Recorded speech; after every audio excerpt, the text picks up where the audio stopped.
Story opens with a metaphorical narration of the cold night breeze, the half-hidden moonlight, and the senses of an assassin whispering the same thing. In the next instance, we meet our main protagonist, Leon, who receives compliments on his good work. Leon kneels and looks up at the voice that compliments him, thanking the respected Sir Daruth Robert. Daruth glares at our hero as he narrates that he has been told he will be killed by the man standing in front of him tonight. He comments on the fitting performance of the protagonist as the Shadow Chief and commends that it is because of him that the family has been growing in power faster. Leon humbly expresses that he has just been doing what he should have, but in a slight change of tone, Daruth asks him if he thinks the Shadow needs freedom. And following this question, our hero answers that they, Shadows, are not capable of questioning anything that has been commanded to them and are to only follow the orders given to them by their masters. But just then, our hero is startled when Daruth questions why he had acted on his own when he knew of this rule in fact. Leon is taken aback by the extreme pressure and tense situation as Daruth asks why he had undone the brainwashing. He glares at Leon as he kneels before him, wondering how Daruth has come to know of this. We are then enlightened about what brainwashing actually is. It is the method that the Robert family uses to control their assassination organization, Shadow. It is elaborated that they buy or kidnap children and make them work as assassins their entire lives for the sake of the Robert family, engaging in all kinds of wicked activities. And our hero continues to narrate that, simply put, they groom the children into becoming their loyal dogs. However, he coincidentally was able to break free from these chains. Wondering how the man is able to confront him, he asks Daruth how he knows. Daruth then explains that he and the other assassins have two collars, one is for brainwashing, and he snaps his fingers to reveal the second collar. And just then, our hero feels a sudden intense pain in his chest. He bleeds from his mouth and continues to wail in agony and excruciating pain. He grabs hold of his chest firmly and wonders what kind of pain this is, expressing it to be as if his heart is being sawed in half. A dark red aura surrounds Leon as he glares upon the torturer in front of him, and Daruth explains it to be the rage worm. He explains that there is an insect in his body that eats away at his heart upon his command, and this is the worst kind of enchantment that there is, allowing them to look into the emotions of the slave. Leon is startled and dazed in anger as he calls out at the sickening act, and he yells at Daruth, questioning if brainwashing them wasn't enough that they had to feed them rage worms too. Daruth, however, contradicts the fair and righteous comment as he tells himself to be thorough, and he elaborates that there is a saying that every person wears a mask. He continues to tell that his mask just happens to be thicker than others. This is when we get to know about the backstory of our hero. Leon says that he was kidnapped at an age he does not remember, and he was raised as the Robert family's hunting dog. He solemnly expresses that he was the head of the Shadow, and lived his life without any emotions or a mind of his own. He continues that coincidentally, he was able to learn a breathing technique called the Fire's Ring, and to prove that this was the divine skill of the best swordsman. He broke free from the brainwashing. But he expresses that he thought he would be met with freedom, yet he wonders why he has had to meet with death instead. He dwells into deep despair as he questions his life, and wonders what kind of sins he has committed to die such a meaningless death. However, just then, something flares up his spirit and he picks himself up, gritting his teeth and determined that this cannot end like this. He stands up, startling and surprising Daruth, who asks how he can even stand up in such a state. Leon's eyes glow and he glares at his opponent, preparing himself to attack. He is determined to take his arm or even just inflict a small injury. Our hero bravely leaps forward and approaches his torturer, screaming in full spirit and fury, expressing he won't just die so pathetically. Daruth sees the wrath of the slave approaching him, and he immediately raises his arm to counter. He slashes through our hero's body in just an instant. In the blink of an eye, we see our hero's body cut through with a sharp cutting slash, blood sputtering out, and his head rolling over on the ground as his eyes fill with emptiness. Daruth stands before the corpse of the dead slave as he contemplates that he thought he had prevented everything. But he is surprised that the slave has undone the brainwashing, and even attacked him through the pain of the rage worm. He then makes his leave and notices a small cut on his hand, wondering when was the last time he was injured. He's annoyed at being bitten by his own disposable hunting dog. Other assassins and caretakers make their way instantly to the scene as Daruth calls them to take care of the mess. Just then, we see that our hero has not yet given up, his eyes still glaring at the torturer stepping away in disgust. He contemplates the fact that Daruth is the strongest, and there was no way he would have won against him. Our hero dwells in despair and hopelessness as he slowly lets go, thinking that there is nothing that he could have done. But just before he gives up, the realization dawns upon him, and he contemplates his regrets, expressing that he is upset about living a life without a reason, being humiliated and manipulated all his life, and that he cannot complete the Fire's Ring. He calls out desperately, exclaiming that he does not care if he fights a devil or a god. He wants to get revenge no matter what. That's when a charm starts to glow right beside him. A system window opens up and displays that he has been chosen by rage, and his body will now be possessed. But then, the system window turns red, expressing that the body of the vessel has died, and chaotically displays an error on the screen. In a change of setting, we are brought to a sunny and bright field where birds are chirping, and the sun shines brightly. A woman's voice holds a toy in her hand as she calls for someone named Sunny to look at her, and a baby's voice echoes as he reaches out his hands at the woman, calling her mama. The woman asks the baby what he thinks the toy is, and the baby mutters the words, for his baba. The woman is in awe of the child and picks him up, holding him close to her chest. But the baby appears to be somewhat annoyed. The baby expresses that he still cannot get used to this, and the voice of our hero once again narrates, telling us that the woman cuddling him is Sylvia. He continues to tell us that it is still hard to believe, while Sylvia holds him up in the air and playfully asks him to try and say mom. Leon states that it is still hard to believe that he has been reincarnated as a woman's child. With all the memories of his past life as an assassin, he first thought that he had been dreaming and sleeping for the past 100 days, and he did not wake up from a dream no matter how much he slept, so he accepted the fact that he has been reborn.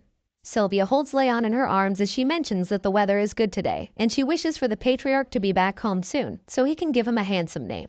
Leon gazes over at the woman holding him, and points out that she can't keep calling him Sunny forever. But in other news, he also mentions that the patriarch must be busy since he has not shown his face in the past 100 days. He also tells us that he could not figure out too much after reincarnating, but he acknowledges that he has been reborn into a wealthy and renowned family, expressing that it's better to be born into a powerful family than a normal one. And he adds that he needs to get his revenge after all, expressing that the rage and desire for revenge are still prominent in his mind. But still, he gets a hold of himself and acknowledges that he must be patient, because he does not know where this is, what the position of this family is, or what kind of situation he is in right now. Adding to his contemplation, he recalls that he was unable to complete the fire's ring in his past life, so he needs to be patient. He was called the best assassin in Robert family's history, and so, in order to enact revenge, he needs to swallow his emotions for as long as it takes. Our baby hero is curious, gazing upon the luxurious mansion, wondering if this family is more than renowned. But just then, his attention is diverted to a panicking voice that calls out to Sylvia, yelling out loud that the patriarch has arrived. When Sylvia is dazed upon hearing that her father is coming, Leon speculates that the patriarch is his grandfather. She exclaims that she needs to prepare for his arrival, but the maid tells her that it is too late, and he is already here. The atmosphere changes in the room as Sylvia and the maid both stand in a daze, and Leon experiences this change as he questions the sudden tension in the atmosphere. A voice yells out to make it known that the patriarch is entering, and a gate opens as a man follows through with 2 guards accompanying him. Leon expresses that just the man's existence is overwhelming. A royal gown flutters in the air as the man steps into the room, making our young hero squeak in a baby voice. He speculates and acknowledges the man who has approached him, and Sylvia greets her father in respect. The man has a beard, and he questions if the baby that Sylvia holds is his grandchild. This is when Leon realizes his identity. He points out the golden blonde hair of the man, the flame-like red eyes, and his ice-cold aura. He explains the man to be the zenith of this continent, the northern king of annihilation, Glenn Zycart. Our baby hero appears to be concerned and dazed as the patriarch gazes upon his grandchild and wonders how the hell he got reincarnated into the most powerful family on the continent. Sylvia asks her father if he wants to hold his grandchild. All the while, our baby hero deems such a fate as ironic. Glenn, the esteemed patriarch of the house, exclaims that the baby will be named Leon, suggesting that the meaning of the name is to live like a shadow, as if the warrior is there but also not there. Leon's baby eyes widen at this statement. It's hard for him to process how he was given the same name as his past life. Night falls upon the land eventually, and moonlight shines through the room as Leon pretends to be soundly asleep in his cot. But actually, he is wide awake and wondering if everyone else has gone to sleep. He sits up and contemplates the fact that after 100 days, he now finally has his chance. He elaborates that he was always sleepy. Every time he would wake up, Sylvia would always be by his side, ready to cuddle him up. That didn't allow him to use his mana, but now, finally, he is able to sleep in a separate crib. Sighing in satisfaction, he expresses that he should get started. He sits upright, crossing his legs to perform a certain stance, calling upon the fire ring ability. Our baby hero explains that this continent's normal training method uses breathing styles. One absorbs nature's energy and gathers the aura in the energy core. However, he adds that the fire rings he has obtained use a different path. Enlightening us about the workings, he elaborates that when a mage uses his energy, it shapes the heart's ring, growing his overall physical abilities and energy manipulation techniques. Because of this, he mentions that this type of breathing technique is the best to become a perfect martial artist. Moreover, this sort of breathing technique has the advantage over transcendents like Daruf, who don't know its full capabilities. And so, he expresses that by using the fire's ring, one can grow their mentality and body.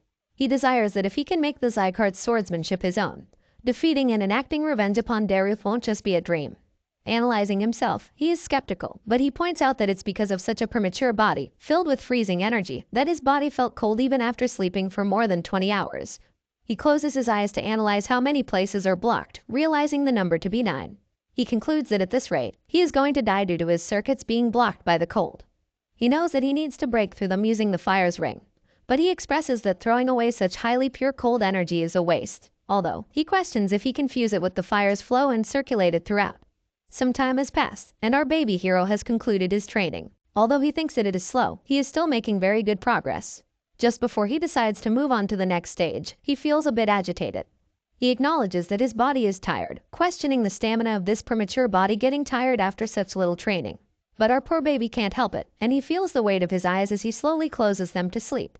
Leon has soundly slept in his crib, and this is when Glenn, the patriarch, emerges from the shadows to observe his grandchild. He raises his hand above Leon's head, and small sparkles of energy twinkle around him. Night changes into day, and the sun shines upon the window of the huge and luxurious mansion. The cutest protagonist, Leon, crawls on the floor muttering nonsense, and Sylvia follows him throughout, encouraging him to crawl a little more while playfully squealing in joy. But Leon seems to be distressed and annoyed, expressing that playing with Sylvia is a pain. I mean, our dude has the mind of an adult, and playing and pretending to be a baby like this makes him want to kill himself. Sylvia, however, cannot have enough of cuddling with her child, as she fiddles with him and calls him playful names. All the while, our poor hero gets more and more annoyed, exclaiming that enduring the cold energy is better than this. This goes on when suddenly Sylvia is called upon by a strange voice, and her attention is diverted towards the man who calls for her. Her face immediately lights up as she turns to face the source of the voice and calls the person the saint. The saint takes a slight bow to pay his respects to the lady, but requests her to simply address him as sir. Leon's eyes widen upon seeing the man. He wonders if the person in front of him is someone called the Saint of the Rags. And enlightening us with more background upon the characters, our hero once again narrates that the saint has divine power, medical techniques, and skills that can reach the ends of the world. However, he adds that although the man is the most famous physician, no one can see him due to his wanderlust. Coming up close, the saint gazes upon the baby, expressing that he came to see Sylvia after hearing about his birth, and he picks up Leon to gaze upon him closely. He compliments the red eyes and the blonde hair of the baby that he inherited straight from his beautiful mother. He then asks the name of the child, and at first, Sylvia hesitates to answer, but she says that the name of the child is Leon. The saint is taken aback, questioning if they named the child while knowing that it means shadow. Sylvia hesitantly agrees with the speculation, and the saint follows up with disappointment, not understanding what Glenn was thinking before naming the child. Leon observes his expressions as he notices that the two are being quite casual with each other. In his past life, he had heard rumors of the Northern King of Annihilation being friends with the Saint of Rags, and it seems to be true. Nevertheless, the saint holds our baby hero firmly as he smiles in joy, wanting to have a closer look. He then places his hand over the baby's body, and a strange energy flows and glimmers over our hero. The saint notices that there is something wrong, as is apparent by his facial expressions. Sylvia also notices this and asks the saint about it, and the man tells her that the baby has the bitter cold curse. He gives back the baby for Sylvia to hold, as he continues to elaborate that the baby's energy circuit has been blocked off by ice energy. If they treat him concurrently before his future checkups, he will not die. However, he also lets Sylvia know of the sorrowful fate, that the baby will not live for a long time if he is left untreated. Sylvia's eyes widen in shock, and her voice starts to shake as she states that the saint is lying. She does not believe this to be true. And just as the saint tells her about writing a prescription to start the treatment, a voice calls out to interrupt him. The voice belongs to a maid, who rushes forward to the saint to tell him that the patriarch is looking for him. The saint lets her off, telling her that he will be there with the patriarch once he is done with the conversation. But the maid insists that the patriarch wants to see him right now. Accepting the call, the saint hesitantly takes his leave, expressing that the patriarch cannot get his timing right. Observing the situation, Leon thinks that knowing about the disease does not change anything, because as long as he can complete the fire ring on time, such a curse won't be an issue. This is when a teardrop falls onto his face, making him halt in his thoughts. Our baby hero gazes upon the crying face of Sylvia, who still believes it to be a lie. She sniffles and expresses that she cannot lose her child like this, and she refuses to accept that he is dying. Sniffling and silent tears turn into wails and screams of agonizing pain as Sylvia falls to the floor, firmly holding her baby. She promises that she is going to make it better, no matter the cost. She is still in denial that her child is sick with a deadly disease. Leon's eyes widen and his heart skips a beat. He wonders what this emotion is, and he expresses that his heart is aching. He sees himself observing the poor woman, telling himself that he does not wish to see this. Among the wails and the screams, Sylvia suddenly stops crying when her baby's hand touches her face to wipe off the tears. She gazes upon her baby closely with her eyes full of shock, and Leon reaches for her in an attempt to call for her, until he manages to mutter the word mommy. Meanwhile, Glenn was busy engaging in a conversation with the saint, when suddenly a commotion rises from the other room, diverting their attention. The voices of the maid yell and call for Lady Sylvia to stop, and Glenn questions what the ruckus is all about. The maid follows after Sylvia as the yelling continues, and she warns her that the patriarch is inside the room. The door breaks open, and Sylvia barges into the room despite the maid's best efforts. She glares at the patriarch while she huffs and puffs to catch her breath. The red eyes of the patriarch, Glenn, glare at his daughter as he confronts her about the reason for this ruckus. He mentions the rude and unsightly behavior, demanding a suitable answer. But he stops mid-sentence when he sees his daughter kneeling before him on the floor with tears in her eyes, begging him to save her child. Starting right off where we left, Sylvia is seen begging the patriarch to save her child. However, the patriarch does not seem to be bothered as he sips away on his tea. Being persistent as she is, Sylvia exclaims that the patriarch is well aware of the child's state and how much the child means to her. She repeatedly asks him to save him. But adding to the bleak and tense atmosphere, the patriarch coldly questions why he would want to save someone who cannot contribute to the family. He expresses that the child is an example of how difficult a martial artist's life is. Sylvia continues to persuade the patriarch as she mentions the child to be his grandson. But he is not fazed. The most he can do for the child is to give him the Zygarde name, and he asks his daughter to be thankful that he is being generous even with such an offering. Of course, Sylvia's tears do not appear to stop as she wails and screams for her father. The cruel man then asks the guards to take her away, and the brutish men drag her out of the room. Sylvia's screams and wails can be well heard across the mansion as she desperately shouts at her father to save her child. The cries do not go unnoticed because the saint observes this commotion. He sighs in disappointment and calls the patriarch stubborn. This is when, in a shocking turn of events, the saint questions what the patriarch plans to do now when he has called him to look upon his grandson's condition. The patriarch overlooks the confrontation and quietly sips on his tea, asking the saint to give the details. He continues to do so, saying that as Leon grows, the condition worsens with his age. But he emphasizes that thanks to the patriarch's aura pushing out some of the cold air, he will be fine for a bit. However, the unforeseen situation dawns upon the patriarch as it is made known that his grandson will not be able to become a martial artist. Following the patriarch's strange dilemma and behavior, the saint asks why he has named the child Shadow, expressing that there are many names that he could have chosen from. Interestingly, the patriarch mentions that the name, Leon, does not just mean shadow. He continues to enlighten the saint as he mentions that 1,000 years ago, it had another meaning too. At the break of dawn, as the sun shines down, we are brought into the setting of the mansion as Sylvia holds down a spoon with some medicine. She encourages Leon to gulp down the medicine provided by the saint. Anticipating a speedy recovery, the maid and Sylvia both close their eyes, wishing the baby to be healed. They open their eyes at the sound of the baby squealing and reaching out his hand for his mother.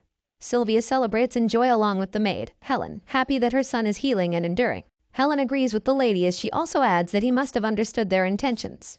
Holding her son firmly in her arms, Sylvia draws Leon closer as he contemplates feeling better. He notices the medicine to be the fire attribute medicine, which is creating warm air to push out the cold air from his mana circuits. Satisfied with the results of the medicine, Sylvia encourages and playfully asks if her son understands her intentions. Our baby hero nervously and hesitantly accepts taking in more medicine. Fast forwarding a couple of years, we are brought to a setting where our baby hero has grown. He narrates to fill in the gaps for us. Leon says that he started training after taking the medicine, and after achieving a groundbreaking first fire ring. 2 more years of training have passed. All grown up, our baby hero is not so baby anymore, and he expresses the same emotion as he continues to narrate his daily routine from the last 2 years. After playing with Sylvia and Helen around nap time and midnight, he would always train. Even more time has passed since the start of his training, and now our hero is 5 years old.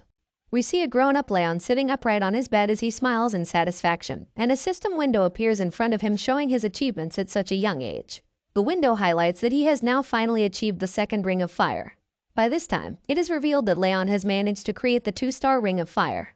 Leon observes and gazes upon the message window as he contemplates the factors of the 2-star ring of fire.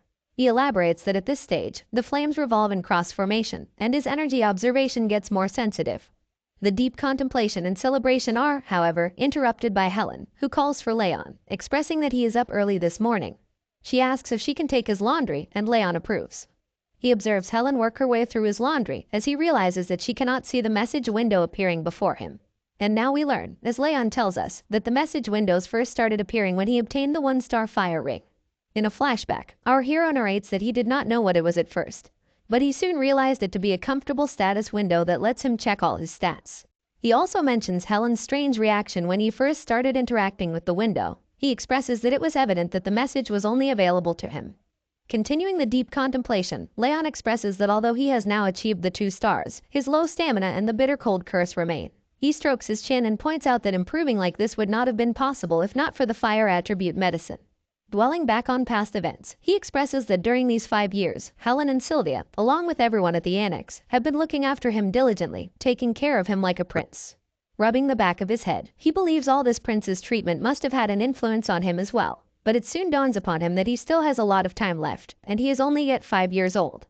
He then contemplates his condition, elaborating that the curse is a problem, and so is the low stamina, which work together to get in his way if he tries to move even a little bit. However, in his past life, he was known as the best assassin on the continent, and he had learned the greatest technique of the Ring of Fire. Our hero draws a ball of fire that revolves and hovers in his hands. He plans that once he completes the Ring of Fire, using his past experiences, the weaknesses will soon be gone forever. He adds that upon learning the Zygarde's swordsmanship, he will be able to slay Dareth's neck. But as Dareth is one of the strongest transcendents on the continent, Leon knows that he won't be able to keep his mind stable if he goes insane from revenge. He concludes that even if it's slow, he needs to gain the power and finish him off when the opportunity arises. Just as our hero determines to train even harder, a voice calls at him, acknowledging that he is awake. He turns his attention towards the voice and finds his mother, reminding him that they have to go somewhere today, and asking him to get changed so they can leave. Leon looks out the window and elaborates that the powers that maintain the balance of the continent are called the 5 demons and 6 emperors. As a cart travels across the stone road, our hero continues to explain that of those powers, he has been born into the Zygarde family, which belongs to the 6 emperors. He adds that the emperors demonstrate a positive influence, while the demons threaten the peace of the continent. He also explains that there are several other powers outside of these, and so there happens to be a judgment ceremony to determine if these powers are good or bad. The cart follows into the gates of an annex, as Leon expresses that today is the Zygarde family's judgment ceremony. The gossiping mouths of the families that have already arrived at the ceremony echo throughout the hall as they chat and engage in meaningless conversation. The gossiping continues as they call out to other families and their sons. Just when there is talk about Sylvia and her son, it is seen that Sylvia walks into the hall with Leon holding her hand. The chatter in the hall rises as they call Sylvia an outcast. The cold faces of the families in the hall glare upon Sylvia as she walks in and observes the cutting eyes of the families that stand before her. As Leon walks along with his mother into the hall, the chatter continues and they point out at Leon, gossiping about his height and the rumors of him being sick being true. There is refusal and denial in the words that cut through Sylvia's skin. She hears people questioning why the outcast's son is participating in the judgment ceremony. The people express their hatred as they exclaim that they did not want to see the two, for it drops the ceremony's standards. Leon notices the harsh words of the families from the direct line. He questions if there are some kinds of circumstances behind the words, but he immediately gets a hold of himself. He expresses that he does not care if they are talking ill of him. However, he is startled to hear the words of people calling his mother, Sylvia, shameless. Hardening his facial expressions, Leon expresses anger and is infuriated at the harsh words being thrown at his mother. He quickly snaps back into reality when Sylvia calls for him. She tells him that it's okay and asks him to just look at his mom. Our hero bravely accepts and moves forward with his mother, and just then, a voice yells out to make it known that the patriarch is entering. He contemplates the long time since he has seen his grandfather, as our hero gazes upon the shiny attire that the patriarch holds as he walks up to his throne.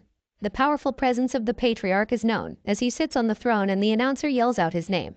Glenn acknowledges that everyone has arrived at the ceremony, and Leon glares upon what is to happen next. The patriarch's hand swishes, and a giant sword appears before the people in the hall. Leon is taken aback in nervousness as he questions if it is the sword of judgment. And then, the heavy voice of the patriarch calls out for the judgment ceremony to begin. Glenn Zygarde has made the judgment sword appear in front of the audience for the judgment ceremony, which our hero explains that upon placing one's hand on the stone sword, the sword determines the mana ability that they possess.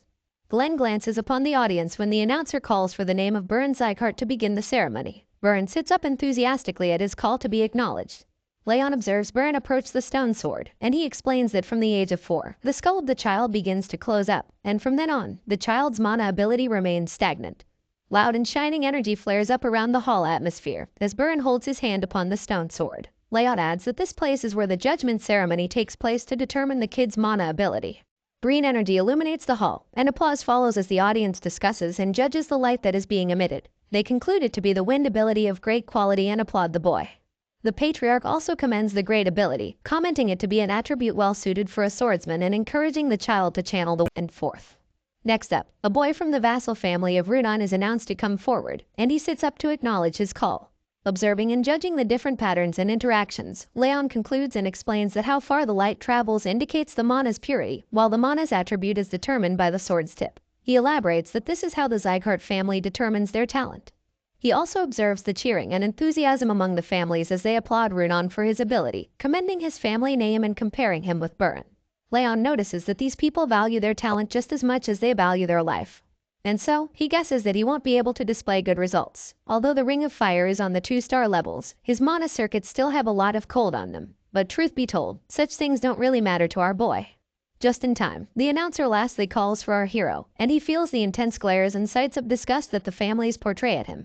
The patriarch joins this sentiment, and Leon is called forward. Sylvia smiles and calls for her son to proceed, and Leon obeys. He knows that he does not anticipate extraordinary results, he just needs to find a mana attribute that best suits this body.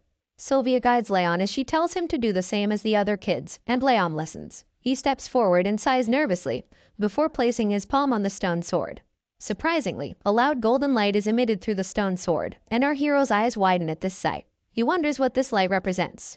The light blinds his vision, and he instead sees a sight of a man standing in front of him with demonic creatures observing from the side. He questions what all of this means. Demonic creatures glare viciously over the man standing in front of them, and Leon sits behind for cover as he witnesses this strange phenomenon. He wonders who the man is that stands in front of him, and before he could muster another thought, the man holds up a shiny sword that glows brightly, illuminates the sky. The man swings the sword with full force as he grips the handle firmly, and the sword strikes through the demonic creatures that approach him while wailing in agony. A loud blast follows right after, and Leon snaps back into reality to acknowledge the task at hand, the stone sword. Just as he glances over at the sword, he is taken aback to find out that the light that emitted has not even made it to the halfway mark.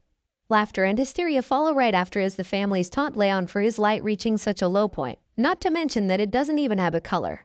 The patriarch remains silent, observing the unfortunate outcome of his grandson's ability. Sylvia approaches Leon to comfort her son, and reassure him that he has done his best. But the harsh words of the families cut like blades as they walk through the shame. They question if Leon is truly a descendant of the Zygarde family and taunt him, suggesting that he might have only inherited the red eyes and blonde hair. The patriarch observes the humiliating commotion and calls out for the laughter and hysteria to stop. Naturally, the people immediately quiet down in fear of the patriarch's heavy voice. He calls off the ceremony and asks the families to return. One by one, all the families leave with their capable children, feeling proud. And shortly after, everyone leaves as the doors close shut behind them. Glenn sits on his throne in disappointment beside the stone sword, towering high in the hall. He calls for his warrant, mentioning that it can't be helped for his grandson. He dwells in regret over the incident, when suddenly, the golden light shines and illuminates the hall once again. His eyes widen at the unforeseen sight. The golden light flares and blazes through the hall, forcing the patriarch out of his throne to acknowledge the might of the light emitted from the stone sword. He recognizes this golden light. It's the signature aura of the Zygarde family's first patriarch, which displayed transcendental fire power that could melt even the flames of the demonic realm. Gazing upon the book to find enlightenment, Glenn, the patriarch, elaborates on the golden mana and golden flames, mentioning it to be a one-time occurrence throughout the history of the Zygarde. He reads of the mana of dense golden light, which is blindingly beautiful and radiantly shiny. This is when the realization dawns upon him, and he notices the golden flame-like light emitting from the stone sword to be the golden flame aura. His eyes widen at the shocking sight. At this point, all he could do was stand there in a daze, nothing more and nothing less. Abruptly switching settings, we see our hero grow twofold since the last time we saw him, once again gazing upon the message window to take a glance at his stats. He reaches out his finger at the screen, wondering if it is time for him to reach the 3-star Ring of Fire already. Narrating over the scene, he tells us that 7 years have already passed since the judgment ceremony, and he has now turned 12 years old. He explains that with consistent training, he is now at the doorstep of reaching the 3 fire rings. His tolerance for water attributes has also risen to being 2 stars, so the coldness in his body has disappeared, improving since it first started, but still rendering our hero unable to move. Moving forward in the present, Leon plans to begin training soon, when suddenly Sylvia's voice calls at him, and she approaches him to ask why he is not ready for the occasion yet. She asks him to leave quickly before they get late. Leon obediently agrees with his mom and contemplates the fact that the second judgment ceremony has come to face him once again. He annoyingly exclaims that he will have to see those bastards from the direct line of families. The concept of time in this universe really is twisted, because we are once again brought back to the judgment ceremony hall. The voice of the announcer commends the last family competitor and calls for the judgment ceremony's end. Leon wonders if it is because it's the judgment ceremony of the indirect bloodlines today that the ceremony has ended earlier than expected. This is also when the patriarch calls for his name. And acknowledging the patriarch, Leon addresses his call. Glenn confronts Leon for not responding to the basic training orders that he has been receiving for the last month, but our hero is confused and dazed at the sudden confrontation. He does not know what the patriarch is talking about. Just then, Sylvia walks in to address the concern, pleading that Leon still has a lot of cold energy left in his body for him to endure training. She exclaims that he is different from other children. Leon, on the other hand, is taken aback at the fact that his mother knew of this, but not him. Despite Sylvia's desperate attempts, the patriarch coldly denies to entertain any such thoughts, emphasizing that this is the Zygarte's land, and there are no exceptions for the one named in the Zygarte family. He expresses that if one cannot walk, they must crawl in order to train. Sylvia continues her desperate attempt, and her voice shatters down as she pleads the patriarch for a bit more time. But once again, the patriarch does not like to play around. He confronts and questions her if she will leave the family once again with the child. She is startled and forced to stand in a daze as the patriarch enforces that this is the Zygarte land, and she must live according to their ways. He warns her that if she does not wish to comply, she is free to leave right this moment. Falling into deep despair and regret, she recalls all of her past mistakes. All the while, she hears the harsh words of the people, taunting her and calling her names, claiming that she will run away again. But this time, she won't have any more energy cores to destroy. The words cut through her skin, and she is shattered when the people shame her for being from the direct bloodline. Observing his mother's expressions, Leon understands why she gets treated so harshly. It is because she had abandoned the family once before. He explains that Sylvia has had traces of learning martial arts, but no mana energy. He tells us that after breaking her own mana circuits and energy core, she had left to marry his father, who had died while she was still pregnant, leaving her no choice but to return to her family. Leon understands that a member of the direct lineage that had left on her own and came back crawling would be treated poorly. However, he steps up in front of the patriarch, making his emotions of anger clear. Now, he is her son, and he cannot watch her mother get treated so harshly. Looks like a confrontation is imminent, but will our hero's grandfather actually show him mercy for standing up to his mother? In spirit and determination to protect and shield his guardian, Leon walks up the hall to confront the patriarch, while Sylvia desperately calls for him to stop this madness. She yells that she will fix everything once again. Denying his mother's wish, Leon walks up in front of the patriarch and sheds light on the matter. He expresses that, as the patriarch has ordered, he will begin his training next month. Seeing the bravery and determination of our hero, the current martial hall master asks if he was not made aware of this training lease. He expresses that even if he wasn't, he should not pursue the training with his current condition as he is still sick. He presses that Leon should give it up. The show of bravery does not end here, as Leon is persistent and tells the martial hall master that it is okay, and he wants to live up to the Zygarte name. Upon hearing this news, Glenn, the patriarch, viciously glares at Leon for claiming such a difficult feat, and he questions if Leon understands the weight those words carry. The intense pressure of the patriarch's aura courses through Leon's body, and he feels the immense force of the patriarch's ability. He is taken aback and startled, as is apparent by a small spatter of blood that drops on the floor. Leon's eyes widen as he firmly tightens his fist. He concerns and points out that just the patriarch's glare can do so much, elaborating that the feeling is as if his heart is being crushed by the immense force of the aura.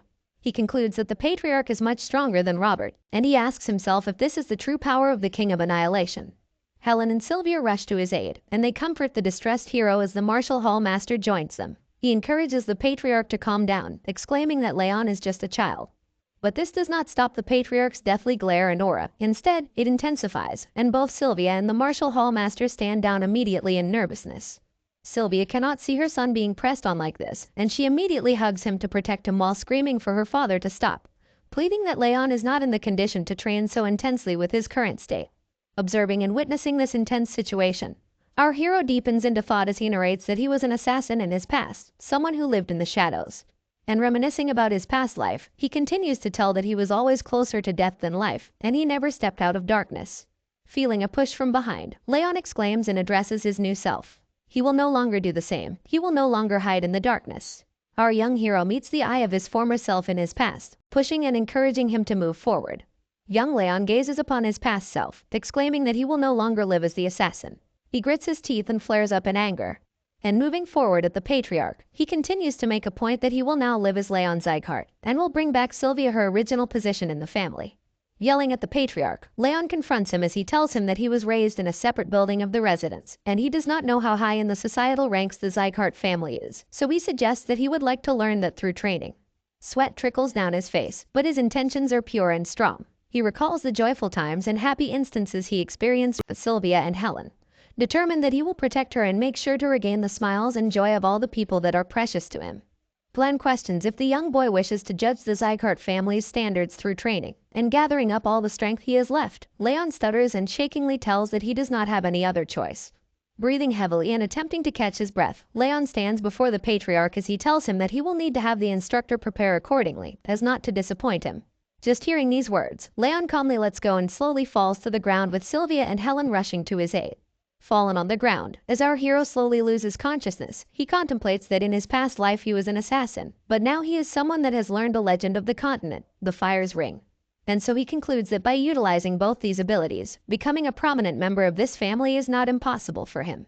Before finally letting go and submitting to the weight of fatigue catching up to him, he tightens his fist and exclaims that he'll show them all how strong he'll become. A change of setting now takes us to the training grounds where swords clank with each other as the children train and spar with each other while an instructor observes their moves. We are then introduced to the intermediate martial hall master, Karan Zycart, who questions the claim that the boy was too weak to even properly move. A nervous messenger reports to the martial hall master as he elaborates that many maids have overheard the conversations between the saint and the patriarch, and it is definite that the boy is suffering from a serious illness. Karan deepens in thought as he recalls that the boy's body was definitely in a bad condition when he saw him earlier today in the judgment ceremony, and all the other times he's seen him, but he wonders how the child was able to withstand his father's aura. Concluding his contemplation, he recalls that Sylvia was known to be more talented than anyone else. Following his deep thinking, he calls the messenger to place a maid in their building and to do so as quickly as possible. The man obeys and agrees to do so. Our hero is seen sprinting over grassy fields as Sylvia chases him down, pleading that he does not push himself. He is determined as he runs faster and faster, while Karan's voice still echoes, and he exclaims, asking the messenger to have the planted maid report everything that happens there. Chanting the name of the respected patriarch, the secretariat guards salute and make way for him as he walks down his path into the annex. A mysterious man with long red hair and pointy ears lies comfortably on a couch, his face hidden by a hat. The patriarch approaches the man and addresses him as Lemmer, asking him to stop pretending to be asleep and to get up. Lemmer sits up immediately at this call and commends that the patriarch really is amazing. This is when we are introduced to the brilliant sword, Lemmer Dias. He elaborates that the patriarch is the only one his sleeping techniques don't work on. Glenn expresses concern that Lemmer, as the head instructor, is wasting his time on such nonsense while all the other instructors are working hard. Lemmer answers this concern by playfully telling him that they are only following his orders and are working with their bodies, while he works with his head. Annoyed, the patriarch exclaims that Lemmer has not matured even after 50 years, but Lemmer laughs it off, stating that people don't really change, and besides, he is an elf anyway. Observing the patriarch's concerned look, he asks if he is here to talk about his grandson too, and he adds that Sylvia had come too. This surprises the patriarch, and he explains that she asked him to make sure that Leon does not get hurt. Lemmer stands up to face the patriarch as he elaborates that if he is here to ask him the same, he is wasting his time. He elaborates that Glenn himself had expressed that he won't interfere in the 5th training hall. Following this rant, Lemmer presses with a heavy tone that he won't make any exceptions for his grandson either, and the patriarch surprisingly agrees to this, which shakes up Lemmer, who expected a different response. Glenn stands firm as he asks Lemmer not to lessen the intensity of the training, stating that he does not want any weaklings. Taken aback, Lemmer gasps and covers his mouth to express the sheer shock that the patriarch has put him through just as the realization dawns upon him. He bursts out in awe and flutters, stating that the patriarch must love his grandson very much and is projecting that love onto him, which he could not give to Sylvia. This angers and infuriates Glenn, and he exclaims that if he was not his veteran friend, his head would be rolling off the floor. Adding on, Glenn asks Lemmer not to go easy and to fail all those who are unworthy so that only the worthy ones can receive his training. Lemmer agrees with this claim and expresses that he will do as he wishes. Concluding their conversation, the patriarch asks for his leave and steps away as Lemmer enthusiastically sees him off.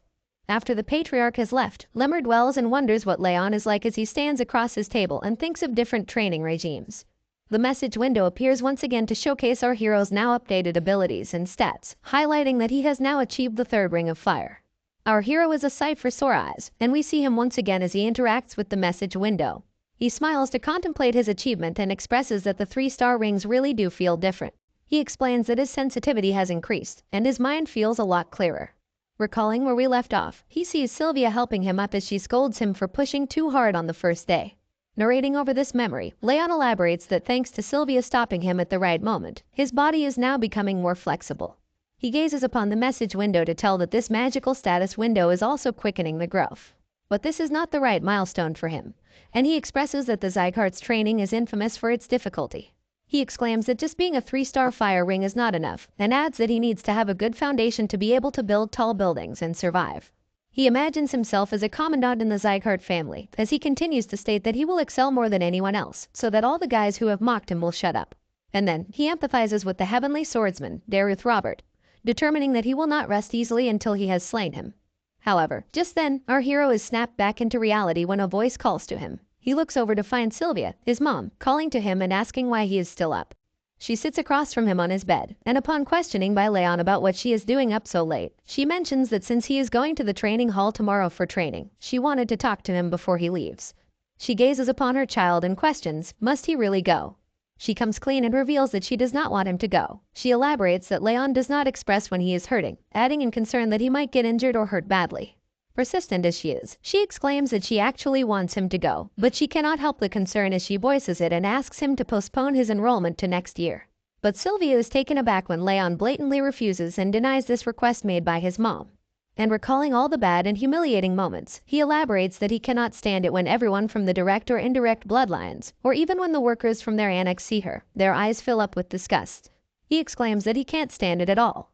Sylvia is speechless at this digression, but Leon continues to comfort his mother as he elaborates that he believes that she will be treated better if he does well in training. Nevertheless, she smiles, and she fidgets and plays with her fingers before she nervously states that she is sure Leon had thought it was strange why they live separately, and why people talk badly about them. She recalls her memory to explain that she fell in love with his father coincidentally when she was on a mission, but it was difficult for her to be with him since he was just a knight. Then she narrates that she shut down her monocores and left the family. She also tells Leon that he actually has a sister named Sia, who is 10 years older than him. She recalls and tells that they were living peacefully when Eden's executive ambushed them, and amidst the battle, she expresses that Leon's father was not that powerful, and unfortunately, she was pregnant with him at the time. And somberly expressing, she tells that there was nothing they could do against them. However, she adds that his father had hired guards without her knowledge, but she regretfully informs that they arrived at the scene too late because by then, his father and sister were already dead. She concludes the story, elaborating that this is why she came back to the family, not knowing what to do and why the family treats them like sinners. Adding on, she tells him that she really could not say anything against it. Leon thinks about this whole situation and deems his mother selfish. Elaborating, he tells that she threw away her responsibilities in the name of love and came back crawling to be saved. He expresses that he now understands why the family treats her so coldly. However, emotions take over our hero, and he states that she is the one who gave him a new life and showed him affection for the first time. And he makes a point that even if everyone else calls her selfish, to him, she is the only mother he has had in both lives. Leon then asks Sylvia if she regrets it, if she wants to go back to the time before she left the family, but she denies. And she explains that she used to feel invisible in the family before, but she felt like a real person when she finally left, and she expresses that it is enough for her, being happy then and being happy now.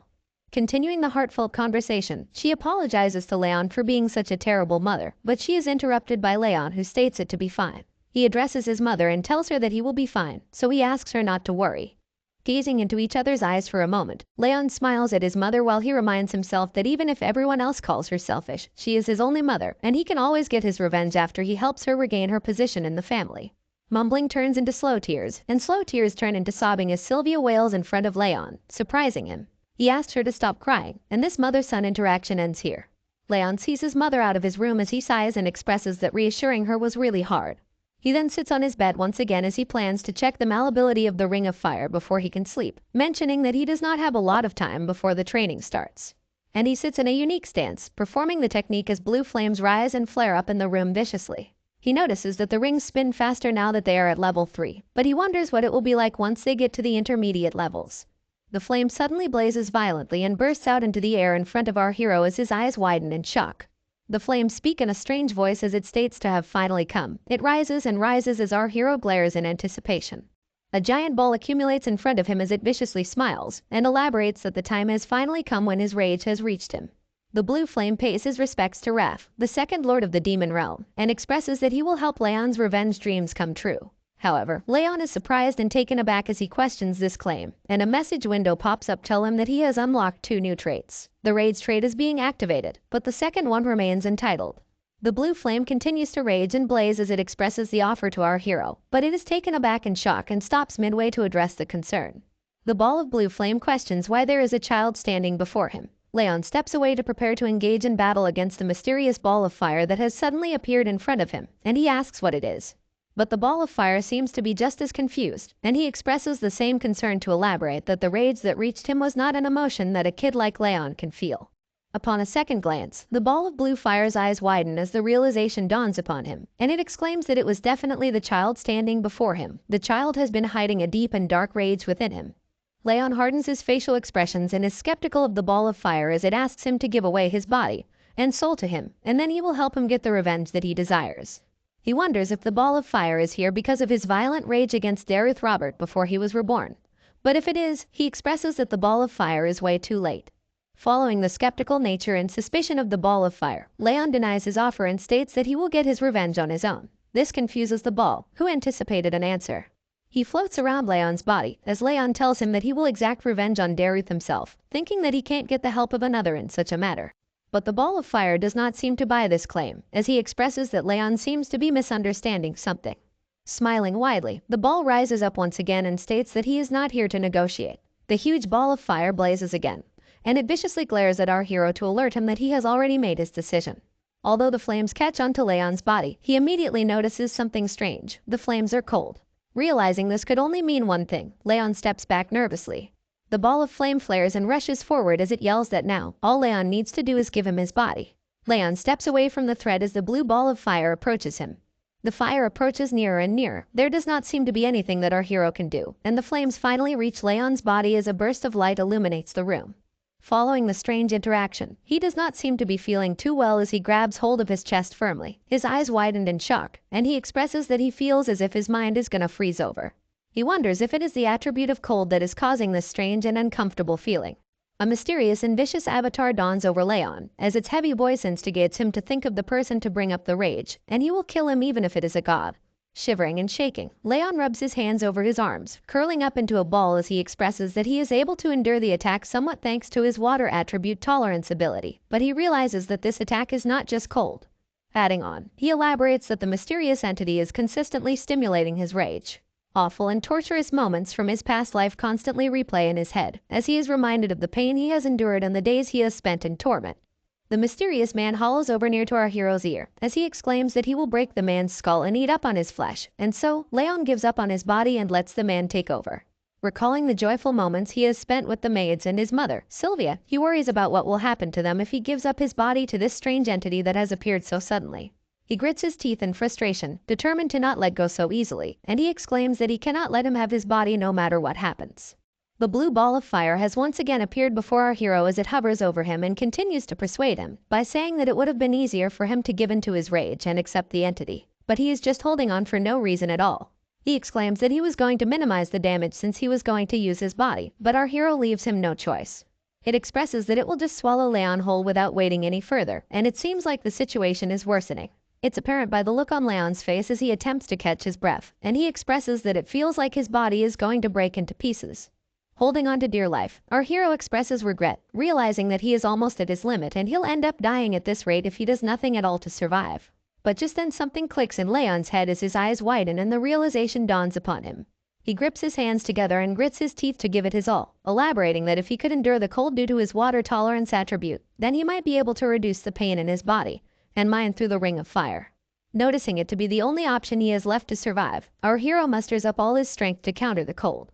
And his move works as the heat from the ring of fire slowly pushes away the cold from Leon, surprising the ball of blue fire. He groans in frustration, seeing a child push away and counter his attack. He expresses that even if it hasn't been long since he has awakened, a feat like this is impossible. His annoyance is further elevated at the fact that the foe is just a human child. Sweat trickles down Leon's face as the cold slowly goes away and the heat of the ring of fire intensifies. He glares at the ball of fire and warns that he will get revenge on his own, without needing to let a ghost use his body. The blue ball of fire is offended by this statement as it rages and blazes violently at our hero. He questions how dare the human child call one of the great demon lords a ghost. Playfully teasing the entity, Leon asks why he hasn't been able to kill him if he is a lord of the demon realm. He continues to tease and taunt the lord as he states that the lord of the demon realm isn't anything special, and he suggests that he just disappears. Infuriated at this insulting interaction, the ball of fire starts growling at Leon. Observing and recalling the demon lord's words, Leon realizes that he is said to have just awakened, which could possibly mean that the ball of a demon lord has yet to restore his full strength. Leon's deepening thoughts over the strange lord of the demon realm are broken off by a message from the system window that notifies him of special abilities that have been unlocked. Gazing upon the message window in curiosity, he finds his stats to be shown in a number format. At this realization, the lord of the demon realm freaks out, yelling that it is his authority, and he questions why the little boy has it. Our hero asks if the blue ball of fire has anything to do with the sudden change in the format of the message window, and although the ball frowns at first, it affirms that he has made the system, and he annoyingly questions why it is with him. Feeding into his curiosity, Leon once again asks what kind of system it is, but the demon lord has no interest in revealing anything to him. But he finds himself immediately taken aback and dazed when Leon answers his own question to express that it might be for quicker progress. The blue ball of fire blazes in rage and confusion as he wonders how the little boy knows. Leon, on the other hand, blatantly glares at the spirit in front of him, concluding that he can't even hide his emotions at all. Contemplating over the mysterious workings of the system, our hero mentions that he too had thought it to be strange that his ring of fire ability was more effective than in his past life, but now he realizes that it was because of the system. Filled with rage and frustration, the spirit of the demon lord flares violently as he demands that the little boy gives up his authority and body to him. But just as he continues to press on our hero, he sees a powerful energy blow coming towards him, and he immediately dodges as the attack flows right through its hollow spiritual form. Enraged even more, he asks what the little boy is doing, and Leon gleefully expresses that he has hit him with mana just in case. Observing the outcome of the attack, he notices that the spirit of the demon lord does not have a physical body, which would mean that aura won't work on him either. And considering the fact that no one else has come rushing in after the ruckus they have caused, it's apparent that he's probably the only one who can see or hear this spirit. Having enough of the little boy taunting and playing with him, the blue ball of fire is fed up and yells at Leon before flowing directly at his wrist. Leon's eyes widen as he flinches at the sudden hostile movement, but he is taken aback again when the blue ball of fire has now turned into a bracelet with ice crystals for beads. And even in the form of a mere bracelet, the lord of the demon realm does not shy away from shit talking. He exclaims that it hasn't been long since his seal has been undone, but his powers will return soon, and then no one will be able to stop him. He warns that he will stick with Leon till the day he dies. Our hero is nervous. He expresses the entity to be a leech, but he is afraid of the system going away if he tries to take him off, and he is also concerned about what he might do to Sylvia and Helen. But concluding the interaction, he glares at the bracelet once again, determining that it might be better to keep him close and watch him. He will just restrict him, and hope that he grows stronger fast enough before him. Bothered by the look of the bracelet, Leon asks why the spirit had to take the form of a floral bracelet, exclaiming that it does not look good on him. The spirit frowns and yells at Leon to respect his taste. And what can Leon even do at this point, which is why he just sighs. The sun brightly shines over the morning ground, and Helen and Sylvia are seen waiting in the grand hall of the annex. Sylvia is worried for her son, while Helen consoles and comforts her, assuring her that the young master will do well. That's when Leon finally comes down from his room. He calls out that he is ready, and Sylvia and Helen immediately glance over at our young hero walking down the stairs. He smiles and expresses that he will now be going to the training hall. Our hero leaves the annex for his big day at the training hall, and Helen can't help herself but worry for her young master as she asks him not to push himself too much. Leon affirms her concerns and takes his leave. Pointing out Sylvia's sad and gleeful face, Helen asks her if she is going to see off the young master with such a face and make him sad. She listens to her words as she crouches down to hold her son, and tells him that she believes in him. Leon smiles at this beautiful gesture from his mother and shares the same sentiment as he affirms that he won't push himself too hard and won't give up if it gets too difficult. Saying this, our hero takes off to achieve his dreams as he waves to say goodbye. Sylvia still can't help herself as she glares at her son leaving her side. She asks Helen if she thinks he will be all right, and she comforts her, telling her that he has gotten much better, so much so that he might even pass the training. Not being able to take her eyes off her precious son, Sylvia expresses that Helen is right, but she still cannot let go of the fact that Leon is different from other children. A few moments before the great send-off, we see Sylvia hugging the young master, as Helen notifies her that the instructor assigned to him is the best in the Zycart family. She comforts her once again, saying that Leon has been trying really hard recently, so she is sure that he will be able to make it. And Leon shares the same determination, as he repeats Helen's words and tells his mom that he won't get hurt, staying true to his promise. He asks her not to worry. But Sylvia, being a mother, can't stop crying as she holds onto her dear son. Leon expresses that he will stay true to his promise and make sure to keep himself safe. She recalls her son's words, asking her to trust him, and she holds onto her chest, calling for her son as he walks away. Shaking and trembling, Sylvia is in despair. She does not want her dear son to leave her.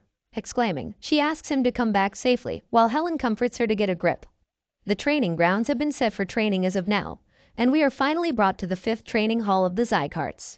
Numerous young participants walk up the walkway into the training hall as they converse to ask where they are from. A group of 2 siblings, in particular, are seen walking as they smile and mention that their father and mother told them to get into the top 10. Walking among the huge crowd of aspiring martial artists is our hero, Leon, and he is also a bit surprised to see the number of people present.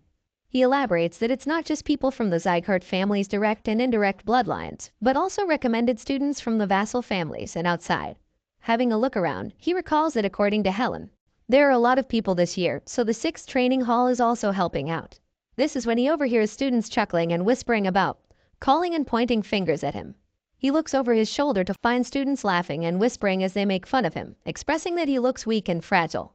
The students also make fun of the floral bracelet, calling forth the spirit of the blue ball of fire, as it enrages and flares violently in question at the insult. Leon walks calmly up to the 2 kids as the blue ball of fire flows around them. He exclaims that the kids are parasites that do not know humility, and he will rip out their eyeballs and crush their spirits if they don't shut the fuck up. Instead of buzzing around like mosquitoes, Leon wants these brats to say everything to his face. This unexpected confrontation shakes up the students as they immediately turn back to face Leon. He confronts and asks the students if they do not know the saying of not speaking ill behind someone's back, especially if they cannot say it to their face. The kids are taken aback in fear as they mumble to point out that Leon is degraded to living in an annex, and he isn't even from the direct bloodline. But he will not be fazed by the harsh words, as he simply mentions that the students too are from the indirect bloodlines, which does not give them the right to question how he dares to confront them. The students snap and are enraged at Leon talking back at them. They exclaim that such is the tone someone uses when they're talking to a person below their own rank. And in a fit of frustration, one of the kids rushes forward to grab our hero by the neck as he cocks back his fist to attack. Leon also prepares to fight back. His eyes start to glow red, and he glares at the opponents before him. In the next instance, a voice yells out to stop the fight, and the kid stands down immediately, concerned about the consequences. Another kid walks up to them, saying that the training is starting soon, and points out that this place has outsiders visiting too. He questions if the students plan on shaming the Zygarde name. He is introduced to be from the direct bloodline, Buren Zygarde. Buren faces off against our hero in an intense stare-down, as the 2 students stand beside him in shame and apologize to the boy of the direct lineage. The arrogant boy crosses his arms to mention that our hero is still not aware of his place. He exclaims that Leon is nothing more than dust, telling him to stay low if he doesn't want to get kicked out of the annex. Following the confrontation, Buren recalls the time at the judgment ceremony, pissed that Leon getting the patriarch's attention was just pure luck, and he just used the situation to his advantage. Buren scoffs and frowns, concluding that a loser like Leon will definitely fail the training. Our hero observes as Buren walks away, asking him to leave if he is not going to behave, also mentioning that he is not going to pass the training anyway. But before Buren can leave, Leon points out that he has heard enough of his nonsense. This startles him, as his eyes widen in question at the unexpected statement. Buren immediately turns his head at the disrespectful child, and our hero continues. He insults Buren for his arrogance, claiming that the only thing going for him is the fact that he's from the direct bloodline. Aside from that, Leon warns him that he has no right or authority to talk down to him when he's not even a trainee. He then taunts him even further by saying that he might actually be able to do something if he goes and complains to his father like a brat. This enrages Buren as he grits his teeth in frustration, and his eyes sharpen at the bastard who has spewed such nonsense. But before he can do anything, a door bursts open beside the 2 growling beasts ready to kill each other. Out comes the red-haired elf, who stares in amazement at the 2 kids already fighting even before the training has begun. Leon immediately recognizes the man to be the Zygarde family's brilliant sword, Lemmer. He recalls that Lemmer had retired because his energy core had been destroyed. He glances upon the sudden appearance of the man, expressing that he did not expect him to be here. Meanwhile, Lemmer joyfully asks the kids to hold off the fight until at least the entrance ceremony ends. And obeying the brilliant sword, Buren walks away quietly as he scoffs. Moving forward, the entrance ceremony has started as all the students stand in line in front of a stage, where Lemmer welcomes them all and joyfully introduces himself to be the head instructor, who will be in charge of their training. Pointing out the number of candidates to be 160, he expresses that it's way too many. And so, he says that he will cut down the numbers with a series of tests. In fact, he clarifies that the number will be cut down to a quarter. This sparks confusion and astonishment among the crowd of students as they question this absurd claim. But Lemur elaborates that he prefers to only keep a small number of elites and not bother with the riffraff. Spiking in anger, the Lord of the Demon Realm yells out to call the brilliant sword an arrogant bastard, threatening to cut down the elf-seers if he dares to look down on him. Leon desperately tries to shut him up as he strikes down on his bracelet. Lemur casually sits and rocks on his chair upon the stage as he expresses that his word is considered law on the training grounds. If anyone has a problem with what he has to say, they can take it up with the Patriarch. Following this warning, he asks to begin the tests right away. He points out at the students, telling them to immediately start running. This confuses the students as they at first question this absurd test, but later they rush away as they compete against each other diligently. Lemur cheers them on as he shouts that the basics of martial arts are physical strength and mental power, encouraging them to run as fast as they can. Sprinting before the other students, the spirit of the blue ball of fire appears in front of Leon to express his concern. It wonders why Leon is all the way in the back when he should be aiming for the front. But Leon elaborates that it's not a competition, and he does not need to get past the other guys. Leon knows that Lemur is observing, expressing that he looks into others' potential and temperament, and he won't be judging based on just what the eye can see. Sweat trickles down his face. He huffs desperately, attempting to catch his breath, and he assesses that the winner in this test is the one who endures till the end. Concluding his assessment, he is determined that he will make it till the end no matter what. Commenting on the test, the instructors announce that Sir Buran and Lady Lunan can be seen sprinting at the front. They discuss that everyone is fast, but it is especially so in the case of these two. Another instructor also adds that the speed they are running at isn't their best, so he's sure that they can run for hours on end. They continue to observe the students as they rush away on the track, as they commend the speed of the leading two to be extraordinary for their age, which means that their future growth will be incredible as well. Turning their attention to our hero, they point out at him among the participants. They comment that he's been in the back all this time, unable to catch up, but they acknowledge that he is sick, which actually makes it impressive that he can run at all. Lemur looks upon the two instructors, observing the race and our hero as they conclude that he is going to fail. But Lemur's expression seems joyfully astonished, as he smiles and elaborates that it's interesting that he has never seen something like this before. Following into deep contemplation, Lemur expresses that the humans whose talents he could not calculate were just the strongest people on the continent, which made it difficult to see the depths of their power. But as far as other people go, he can easily see their potential. For example, he can tell what sort of power Buran and Lunan will hold in their future. However, while pointing out at our boy Leon, he expresses that he cannot see anything at all. Lemur concludes that this could only mean that Leon is stronger than him, therefore he is out of his reach. He strokes his chin in curiousness and smiles as he remarks it to be interesting. The two kids that picked on our hero earlier now run past him as they point out that he had been so arrogant before, but now he can't even keep up with them at all. Leon is in last place, so the brats guess that he will fail the test soon. Not letting anything get in his way, our boy still continues to sprint and run with all his might, as he suddenly looks up in concern and questions that they're just running, even though it is supposed to be training. In his past life, Leon had to constantly run for his life from starved beasts, which was just a basic part of his training as an assassin. And so, he sprouts a wide smile on his face as he comments this training is far too easy in comparison. The race continues in full spirit as the students rush forward on the track. Observing the students is Lemur, the brilliant sword. He singles out Leon, questioning how he is still running. He elaborates that Leon had exhausted his stamina long ago and is way past the boundary of determination. Lemur concludes that Leon shouldn't have any stamina left in him to squeeze out. He can tell that our boy has the same kind of mentality as those who have been trained to survive until the brink of death, which is quite fascinating for a young child. Observing this amazing talent, Lemur deems the young master to be quite interesting. Seeing Leon continue running and keeping up with him enrages Buran. He scoffs and questions just how Leon is still able to keep running, when he was told that the boy was too weak to train. He recalls the information provided by his messenger that the Saint of Rags assessed Leon with the curse of the bitter cold. Leon has a low chance of surviving childhood, let alone learning martial arts. And even at first glance, it's not a secret that Leon looks fragile. Annoyed at things not going according to plan and everyone proving him wrong, Buran grits his teeth in frustration before yelling out the move, or utilization. A burst of energy follows right after, with beams of light crackling around his body. In his childish rage, Buran has started using his aura in the race, just to show off that he's much better than everyone else. And he rushes forward with electric beams crackling and sparking around him, leaving behind Lunan and Leon who follow him. Witnessing the sudden change in speed and agility, Leon is quite taken aback. He observes that although Buran speaks like a noble, he is just a kid. In comparison, he thinks that Lady Lunan might actually be much more mentally mature than the brat who rushed ahead. Keeping his focus, he then concludes that this is just a test and not a competition, so there's no need to break his pace just because his opponent wants to show off. The sun shines down once again as the hot beams scorch the ground, and all the other students who withdrew from the test due to exhaustion fall to the ground as they catch their breaths. The two kids that called Leon names and bad-mouthed him observe and question how the boy is still able to keep running. Another student adds that she had heard of Leon being weak because he is ill, but this result contradicts everything. Our brave young master keeps on going while the students wonder how he does not get tired. But you see, Leon denies these absurd claims because he feels as though he is about to die due to the coldness in his body. And he adds to the bleak situation, expressing that it also feels like his heart and lungs are going to collapse at any moment, but he is determined. He utilizes the ring of fire to squeeze out any little stamina that he has left inside him. Whatever the circumstances, he smiles at the conclusion that the ring of fire is improving quickly, and he plans that he just needs to activate it to full force in order to feel its proper effects. But before he can proceed, the voice of the blue spirit pops up once again, calling our boy pitiful. He questions the state of his body, and claims that he is nothing but his future vessel. The spirit of the blue ball of fire reaches out once again beside him, as he demands him to hand over his body and soul instead of trying to surpass the blue-haired human. Exclaiming in refusal of the unfortunate situation, our hero calls for it to stop. But it's too late.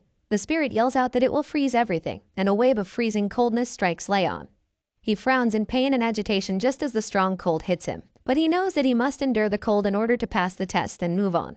Slowing down his pace, he feels as if his mind is being taken over by rage, but he knows he must endure it and pretend as if nothing is wrong. Fed up with the nonsense, Leon now confronts the spirit, asking him to stop this sabotage and stay still because this instigating act won't work on him. But the demon lord is persistent and questions Leon's claim, elaborating that there is no human that can withstand his rage.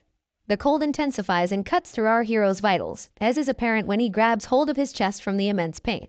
The freezing cold strikes again, and the demon lord viciously expresses a desire to see how long he can endure the pain. This small setback is nothing for the brave warrior, as Leon knows that he has to endure the pain no matter what. Because if he shows even the slightest hint of weakness, the demon will swallow him whole. The pain intensifies and grows, but Leon holds his own to survive.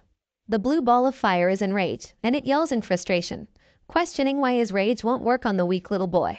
Seeing the outcome of pushing himself too far, the fatigue catches up to him. He expresses that his body feels like it's going to collapse, and he might die at any moment. His eyes begin to close slowly as his consciousness slips, and he acknowledges that he cannot breathe properly. The intense situation now lessens when, before more damage can be done, the brilliant sword of the Zygarde calls for the test to be over, and all the students participating in the test fall like flies to catch their breath and take some rest on the ground. Leon also joins the students to catch his breath as he sweats profusely, while Burin glares at him with a look of frustration, calling him a determined bastard in annoyance. While catching his breath and breathing heavily, he acknowledges that he almost died and concludes that this life isn't going to be easy either. Lunan looks over and observes our hero while he catches his breath, before the spirit of the demon lord appears once again to throw a tantrum. He yells and puffs up in rage and frustration, calling him a monstrous bastard and questions how he managed to pull it off. But answering the question, Leon reminds him, this is why he asked him to stop. Acknowledging the outcome of the limit testing training, he notices that the ring of fire has also grown, and thanks to the status window, his physical capacity has improved too. He aspires that if he continues to train like this, he can achieve greater feats. Just then, his attention is diverted, and he looks up to find a huge status window in front of him that notifies him of fulfilling the conditions, resulting in increased experience points and physical capabilities. Leon glares in astonishment at the status window with his mouth open, while the spirit of the demon lord exclaims and questions why he is getting extra experience points for putting up with his rage. He yells out and states it to be absurd. The students once again stand before the stage as Lemmer the brilliant sword commends everyone for doing their best, and he moves on to what he said before the test started. And hearing this, the looks on the students' faces show despair and nervousness as they await their inevitable failure of passing. But to their surprise, Lemmer playfully exclaims that he was just lying about cutting down the numbers to a quarter. This results in a loud and collective gasp from the students, which then transitions into yelling as the students enrage and express that they ran like hell because he said that. But Lemmer elaborates that he cannot fail so many people on the first day. He would not have anyone to teach. However, he also adds that he did not specify to fail them today. And transitioning back to horror, Lemmer fiercely warns the students that if they show the same results as today, most of them are doomed to fail. This alerts the students once again as they now become determined to train hard. He paces across the stage as he addresses the students, and he reminds them of running with all they had. He points out that none out of all the 160 of them kept it up till the very end, except for one. He also mentions students who gave up and started using aura. This alerts Burin, who is guilty of doing so, and he fears suspension over this act. But as he crouches down in front of Leon, he adds that he does not care how they do it, as they are the ones taking the test after all. And he makes an okay sign up front of Leon as he continues to tell them that if the students do as he says, they won't fail the test. But he also mentions that it won't be easy either. Moving on, he now faces the students once again and addresses them to tell that they are now provisional trainees, but will become official trainees once they pass the test they will take in the next 6 months. He joyfully mentions that he is going to pick the top trainees, although he won't be the one to rank them. Calling off the trainees, Lemmer lets them go and guides them to the top quality dormitories provided by the Zygarde family, mentioning that there is a training center next to it too. Tree leaves flutter and the sun shines through the forest. We are now brought to the forest near the training hall, as Lemmer walks up to a mysterious figure in royal attire that awaits his arrival. Lemmer the Brilliant Sword winks and addresses the person in front of him as he states that someone has taken up his napping spot, and he reveals the person to be the Patriarch. Glenn, the Patriarch, acknowledges Lemmer's arrival and immediately asks him what had happened. And he slowly walks up to him as he asks the Patriarch why he is asking him, when he himself was here the entire time to witness the whole thing. But continuing with his statement, Lemmer explains that the Patriarch knows he has great eyes and can see the future and children. Elaborating, he tells that Burin and Lunan are greatly talented, as they already knew, and the other children also have a lot of potential to become great pillars of the family. But he adds that he cannot see anything in Leon. The Patriarch proceeds to acknowledge this information, while Lemmer adds that he was sure Leon was out of stamina, which he questions and asks how he was able to keep on running. He also tells the Patriarch that it is the first time after him that he has not been able to see anything in someone. And he expresses in joy that his life has been very boring ever since his energy core had been ruined. But this is going to be interesting. Hearing what he came to hear, the Patriarch leaps off of the stone that he stands on as he tells the Brilliant Sword, Lemmer, that being a trainee instructor is what he had wanted, and as he walks away, he asks him to focus on his duties and not get distracted. Lemmer obeys the Patriarch, but he also mentions that he believes there is going to be someone this year to whom he can leave his future, but the Patriarch disagrees and states it to be just a coincidence. He exclaims that the child cannot become a martial artist. Seeing the Patriarch off, Lemmer acknowledges this statement and smiles, before he exclaims that the Patriarch knows very well that it's not just a coincidence. Sighing and finally having the rest he needed, our hero sets off to the training center now that the test is all over with. 2 students glare and observe him as he steps away, and the blue ball of fire is amazed that Leon does not seem to stop training. The group of students that stand behind Leon as he walks away glare viciously at him with murderous intent, and as the sun sets over the training grounds, they exclaim it to be impossible. 2 students rally on about how there's no way Leon held on for that long, when they had heard that he was sick. They go on while the yellow-haired man from the indirect lineage, Crane Zygarde, gleefully assesses the situation. Crane addresses the situation and adds that he had heard Leon had some kind of miracle medicine, elaborating that the Saint of Rags gave him one long ago. This follows up with a shocking response from the 2 trainees who question the Saint giving him this kind of boost. They scream out to conclude that this means Leon had been dependent on the medicine to run that long, and he had the gall to show off. Concluding their assessment, Crane suggests that they go and teach the arrogant bastard a lesson for using cheats against them in the training. Transitioning right into the act of words, our hero is seen being slammed into a tree as he groans in pain. He slides down to the ground under the pale moonlight and asks why the group of students is doing this to him. But Crane scoffs and questions this statement from Leon. The other 2 students yell out and point at Leon as they elaborate that he got his direct lineage title taken away, but he is all arrogant because of some miracle medicine. They claim that if he did not have the miracle medicine given to him by the Saint of Rags, he could not have run that much today at the training. They go on to question how dare he use such dirty tricks, but Leon assesses the rage and anger the students are feeling, as he concludes that they are mad over something stupid. Proceeding with the confrontation, they start to prepare and stretch to launch an attack, as they ask the young assassin not to be scared because they are just here to talk. Crane leads the group as they stand before Leon and threaten him. He asks him to rest assured as this kind of thing happens often, before he rushes forward at the young assassin, exclaiming that the instructor asked them to talk more to each other. Leon slowly stands up, while the spirit of the Lord of the Demon Realm questions if he is just going to stand there, listening to them talk to him like that. He also mentions that he is supposed to be his vessel, but he expresses that it's not that big of a deal. However, in a shocking turn of events, Crane is struck away with a punch to the face as the vicious glare now transfers over to the brave warrior, Leon. A loud gasp follows right after as the 2 students are shaken up from the unexpected outcome, and this expression is also shared by the spirit of the Demon Lord, who had once closed his eyes to not see the unfortunate circumstance that might befall on his vessel. Crane is blown away and falls to the ground before the 2 students who turn their heads in shock, and they take a glance at their fallen leader who got defeated with just 1 punch, while Leon expresses the same threatening tone. He questions their claim to talk, and he viciously glares once again to ask them to talk if they wanted to, so badly. The two students rush forward, giving it their best and attempt to hurt the talented trainee, but their attempts are futile because they are no match for the once best assassin in the world. Seeing the group fall to their knees, another student calls upon them to question what they are doing. He then takes up the mantle to take on the bastard as he rushes forward to strike a punch, while questioning the other's ability to defeat Leon. But before he can finish his sentence, his face meets with the fist of our hero as he falls to the ground as well. Leon continues to effortlessly defeat all the opponents that come charging at him, while the spirit of the demon lord watches in awe and remarks that his vessel is doing exceptionally well, calling the scene to be magnificent. The beaten-up students now beg for mercy as they fall to the ground and give up their hostile behavior to the one they called a bastard. In a threatening act of violence, Leon steps on Crane's hand as his wails echo throughout the forest trees, and he states to ask one more thing of him before he lets him go. Of course, Crane obediently wills to answer, falling under the agonizing pain as his voice stutters when he speaks. Leon questions who was the person that made them do this, and he immediately mentions if it was Burn. Crane snaps and is alerted upon hearing his name, but he mumbles that they did this without the young master knowing, and he is not related to this at all. Our hero seems to be confused and he expresses that such an answer is unexpected when he thought Burn hated him, but he concludes that maybe the guy is not too far gone. And following the confrontation, he questions Crane if he is safe to assume that he would not go on telling others about their conversation. Once again, Crane immediately mutters to agree to the terms. However, just then, the bully is grabbed by his hair and brought closer to Leon, where he glares viciously into his eyes to tell him that he better avoid him if he does not want to have another conversation with him. Filled with fear and horror, Crane immediately mutters that he will not even step on the young master's shadow. Leon lets him go, asking him to go away if he understands. The group rushes off, away from the threatening young master, but there is a mysterious man hiding among the shadows that watches over the situation.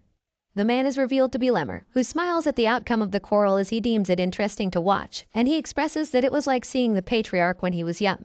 Then he concludes that Leon seems to be talented in martial arts too, making him a true Zygarde. Lemmer's excitement reaches the skies as he mentions an unknown talent hidden among the most talented children, and he expresses that he is getting even more interested in our hero by the day. Not gonna lie, the dude is starting to creep me out. Bringing us back to the training halls, we see the former assassin gazing upon the message window as it notifies him of Raph, being satisfied with the conditions being fulfilled, and his agility being increased by 1. The spirit of the demon lord expresses rage and anger as it acknowledges the extra bonus points for something so pointless. He questions the increase in ability, but Leon asks why he doesn't know when he's the one who made the system.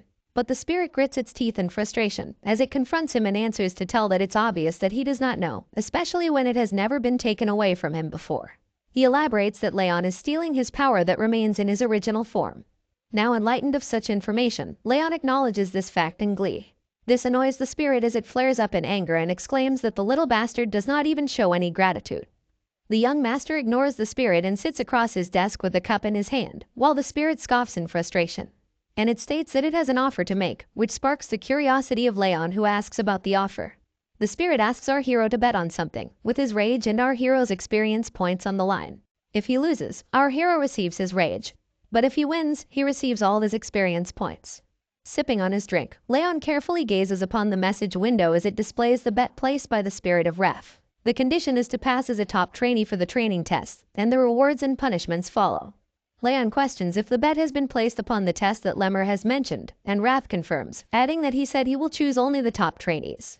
Leon's gaze falls upon a card labeled trade option, and upon questioning, Raph tells him that he'll be given one of his traits, but the level will be decreased since he is inferior.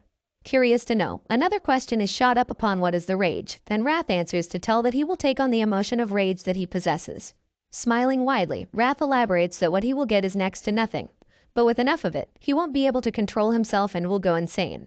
Hearing such a statement, our hero realizes this is what Raph is going for, and as he sips his tea, he adds that considering how he usually behaves, it does not seem like Raph is lying, and he has answered every question he has been asked honestly. Contemplating over the rewards of the bet, he remarks that it is not too bad, elaborating it to be a poisoned apple that he has to eat. But he considers it nevertheless, given that it will be difficult to get the top place if he was a normal ill child, but he remembers that he has reincarnated.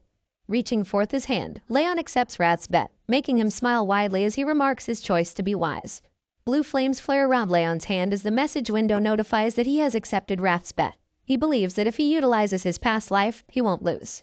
At the break of dawn, heavy breathing and panting fill the air as students lay down on the ground, sweating profusely while trying to catch their breath. They express that they feel like their legs are going to break, and they cannot even stand with all the running that they have done this early in the morning. Looking back at the training sessions, Lemmer explains the stance that he has asked the students to do, elaborating it to be the horse riding pose, which is every bit as silly as one can imagine. Despite him disagreeing with this claim, the students struggle to hold the position as they tremble and shake vigorously, while Lemmer continues to explain that this is the building block of martial arts.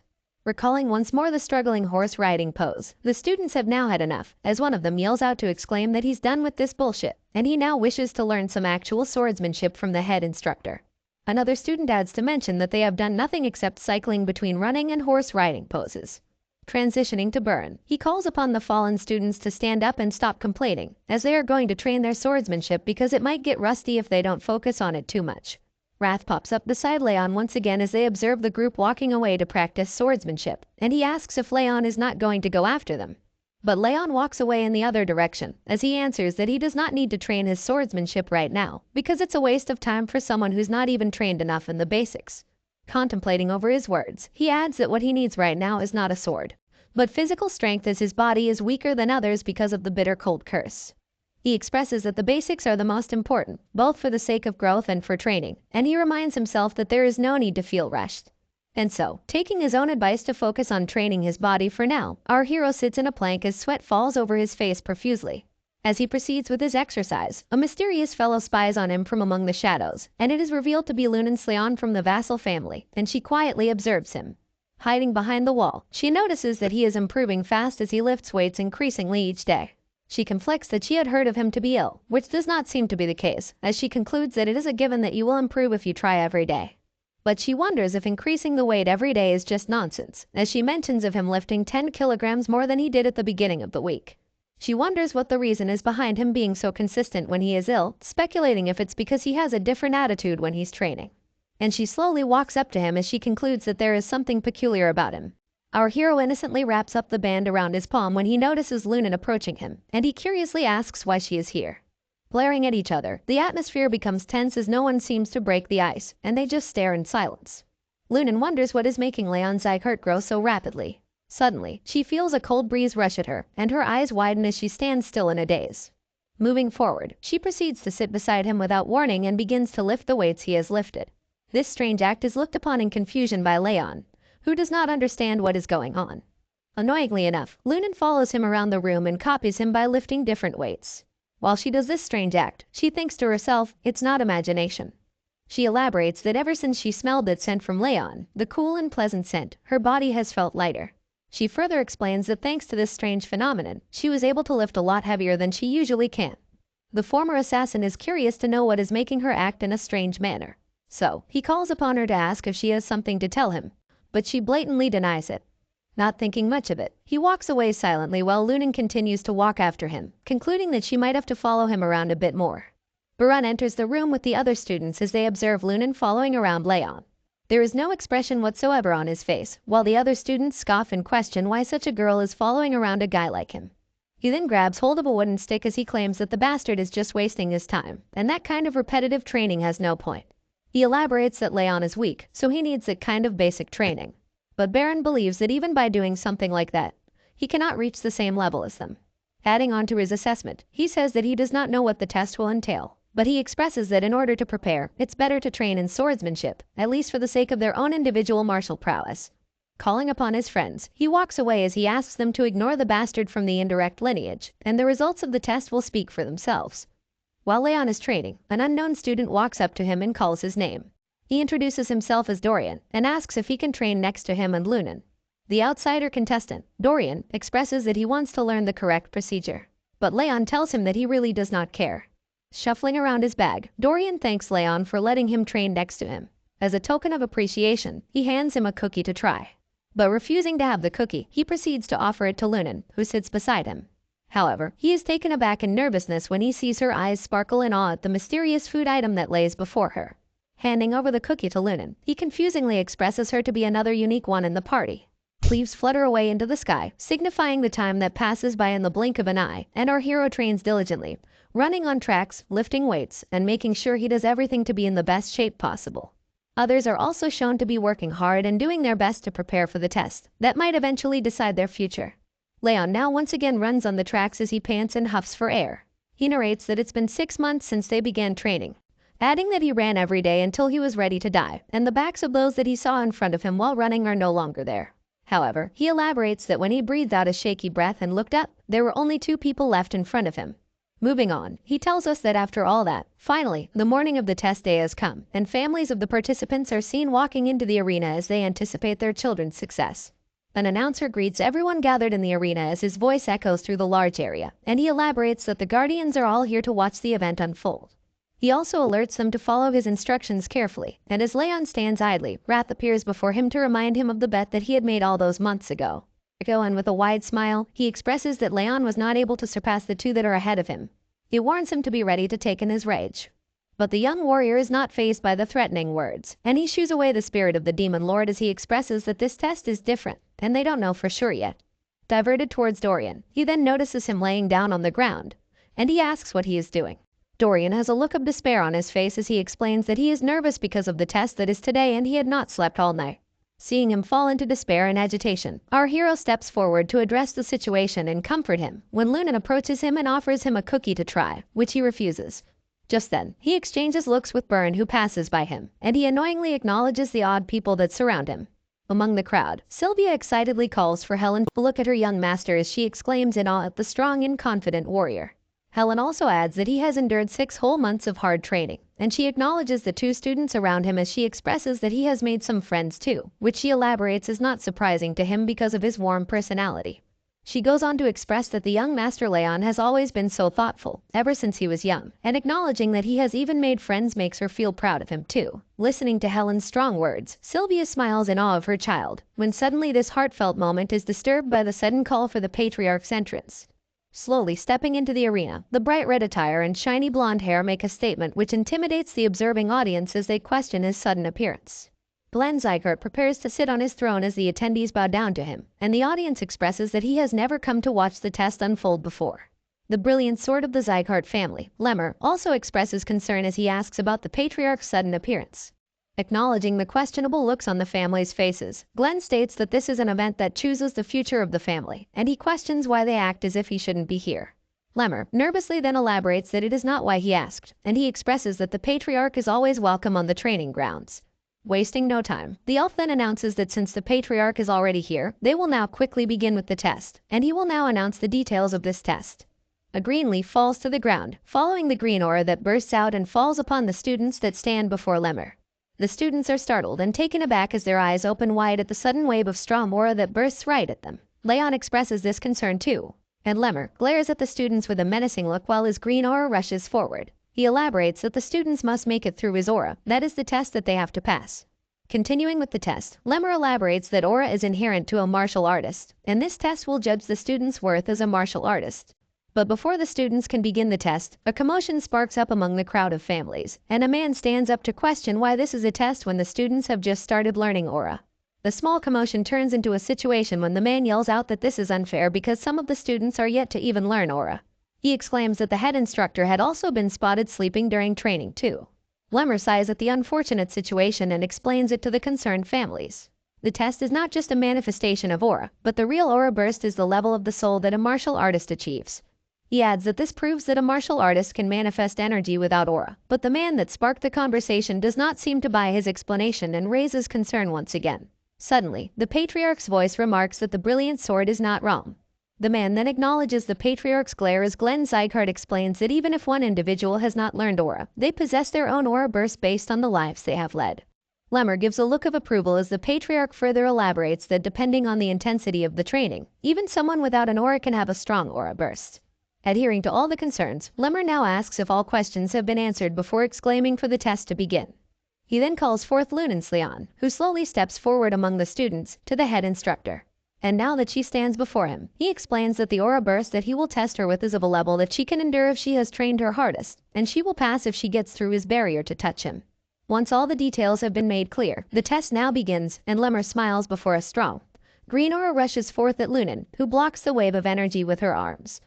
The brilliant sword of the Zychart family mentions that it will count as a fail if she uses her own aura and calls her to awaken the mental power she has trained. But the aura is strong, and the wave of energy does not seem to stop. Lunan struggles, and slowly but surely, she manages to take a step forward with her hand reaching out at the head instructor that stands before her.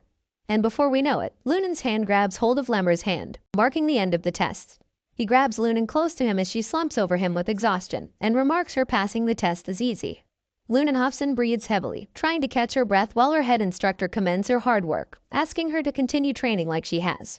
Moving on with the next participant, Lemur calls forth Dorian, and hearing his name from the instructor's mouth, he is perplexed and shaken up with fear. He questions what is the deciding order as his body trembles, and Lemur remarks that he decides whoever he wants to step forth. Nevertheless, he nervously steps forward, passing by the exhausted Lunen who slumps over, still trying to catch her breath.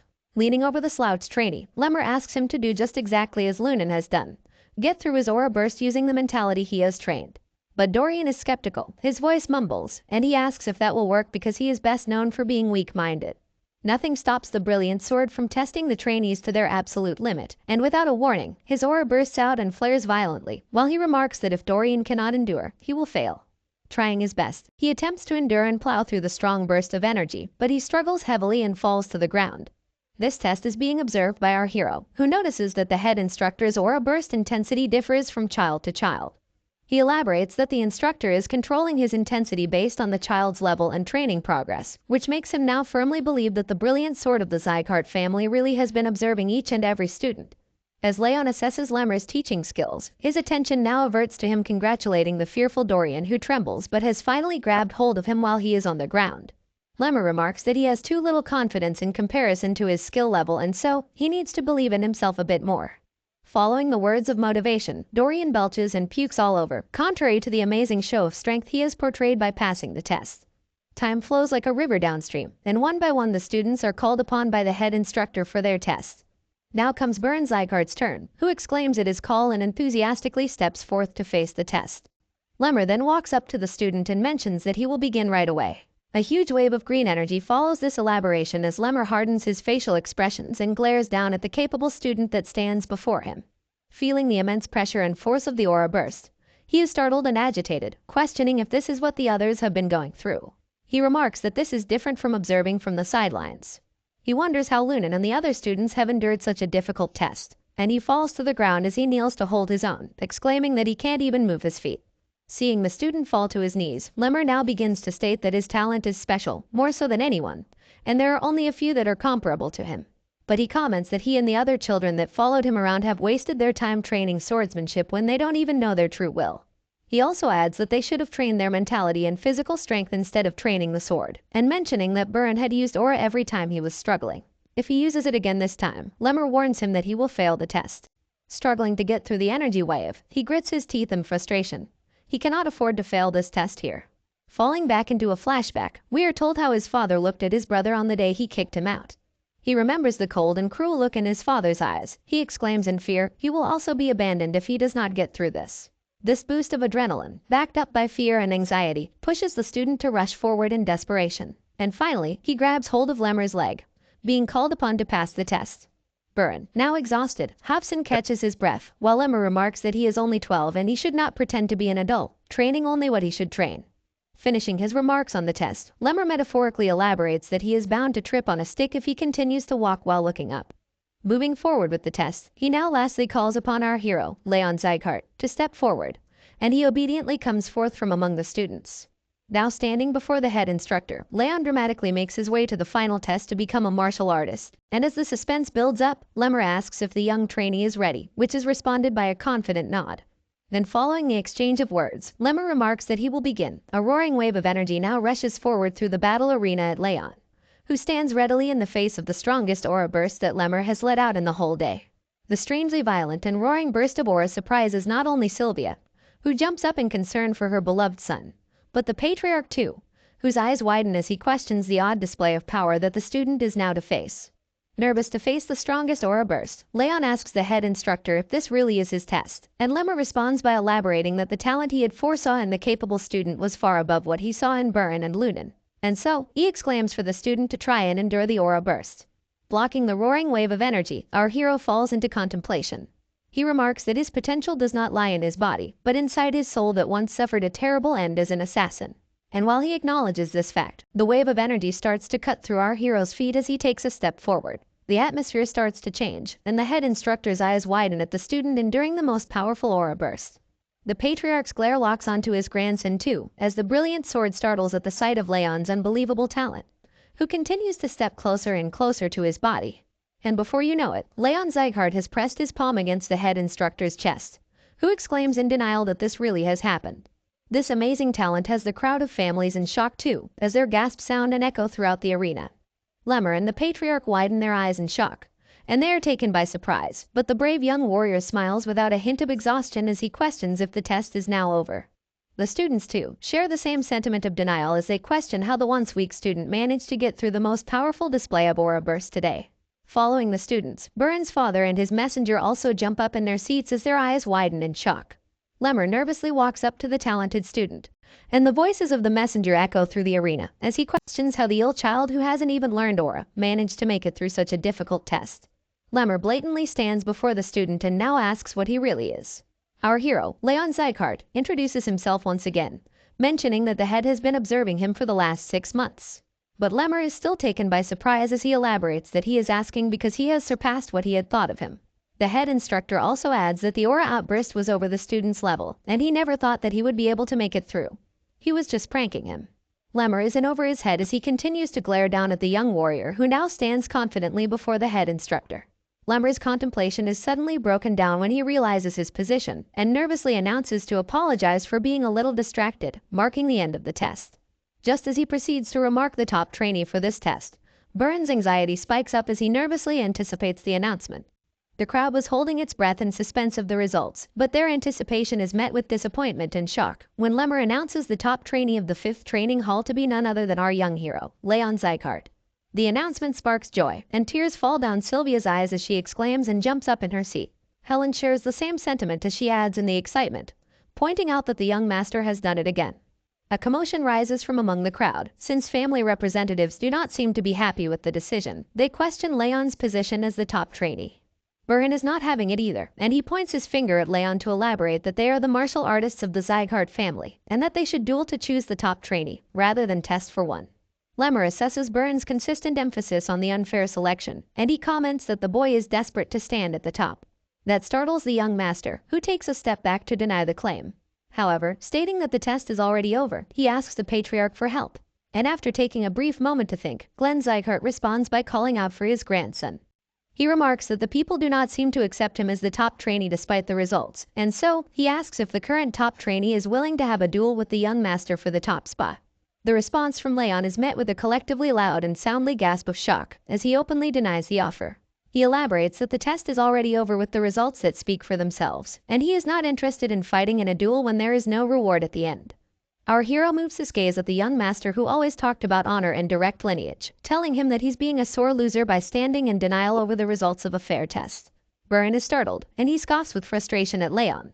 Finding no other way to prove the new talent's capabilities, the patriarch then suggests that he fights in a duel over the position of the top trainee, and if he wins, he will be rewarded with a bronze plaque. Leon is immediately alerted upon hearing of that condition, and reminds himself the bronze, silver, and gold plaque rewards are given to those who have accomplished something special in the family. He explains that these plaques can be used to claim certain valuable rewards in the future. He adds that even though the plaque he will be receiving is bronze, he is sure that he will be able to get pretty decent rewards with its help. So naturally, he accepts the offer, while remarking that maybe Burin really wants the top spot. The patriarch approves this decision and states that they will begin right away. Leon now stands before his opponent who has a look of desperation on his face, as the patriarch adds that this duel will be the real decider of who is deserving of the top trainee title. He explains the details. There will be only one round, and the opponents are only allowed to use their bodies. The head instructor now affirms the duel and swings his hand, marking the beginning of the fight. Burin immediately rushes forward at his opponent, his arm reaching back to muster up a powerful punch. The fist flies next to Leon's face as his eyes widen at the sudden attack. This is followed up by an immediate kick to the face that is blocked by Leon as he hardens his facial expressions in light of the heated battle that unfolds in the arena.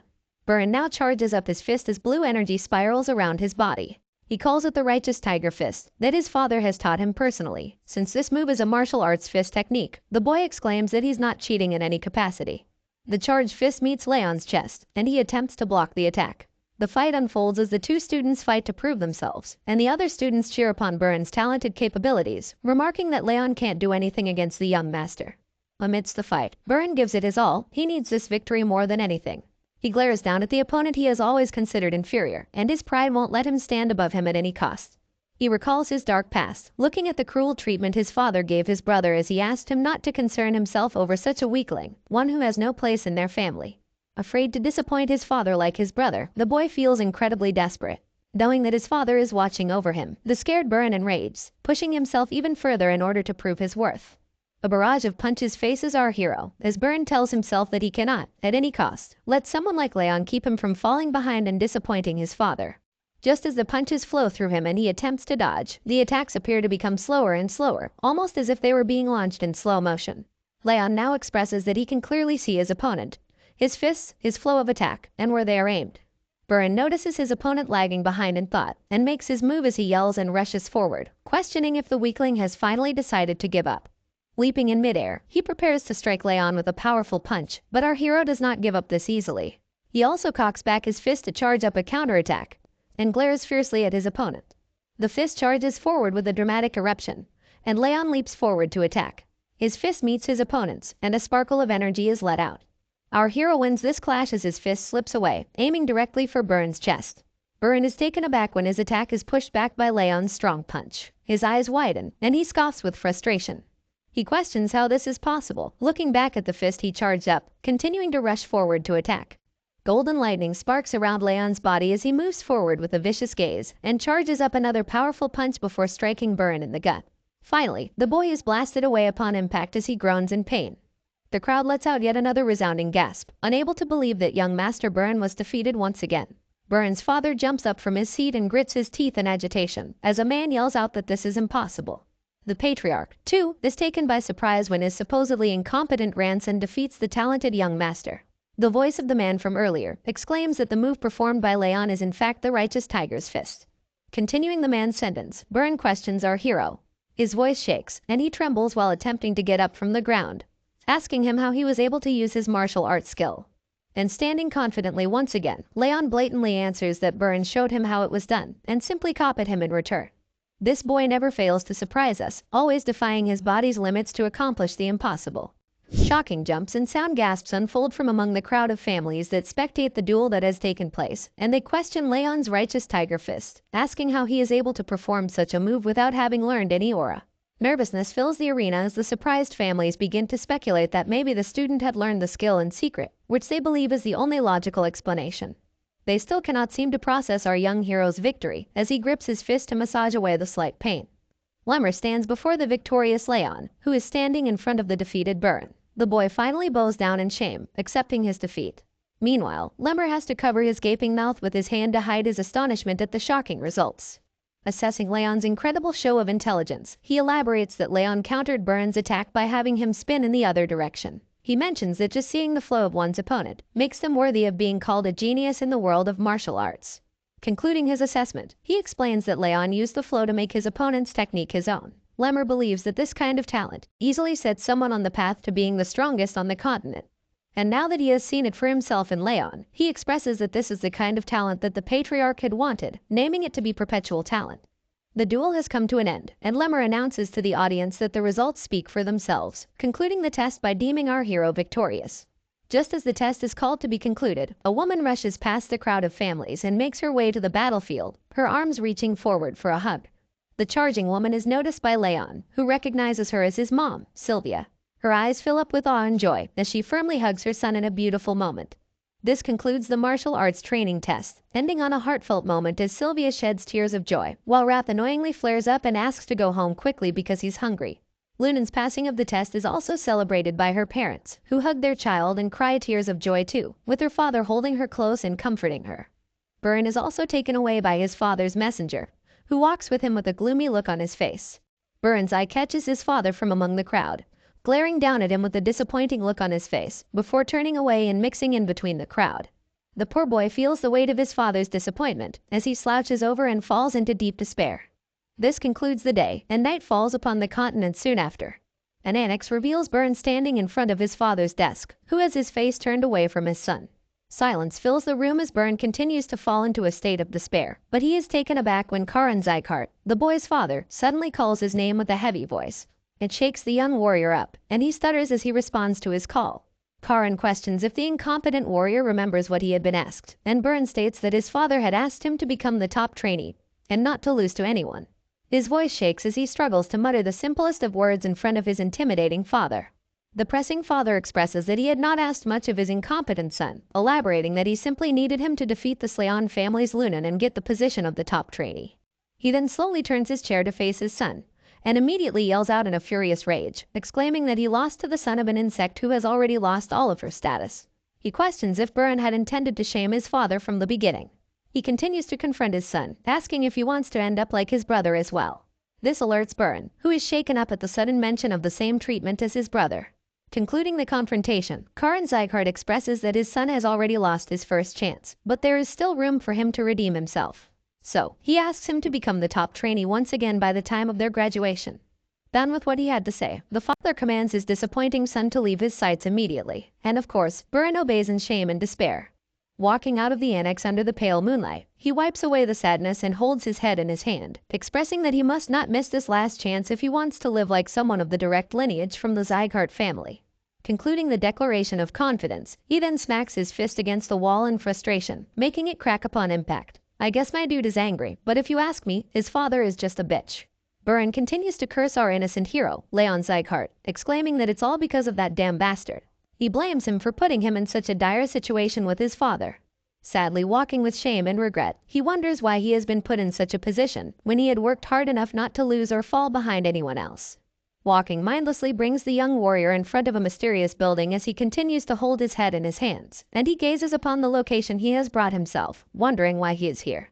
The realization then dawns upon him. He has come here out of habit, and he steps into the building as he looks around his surroundings.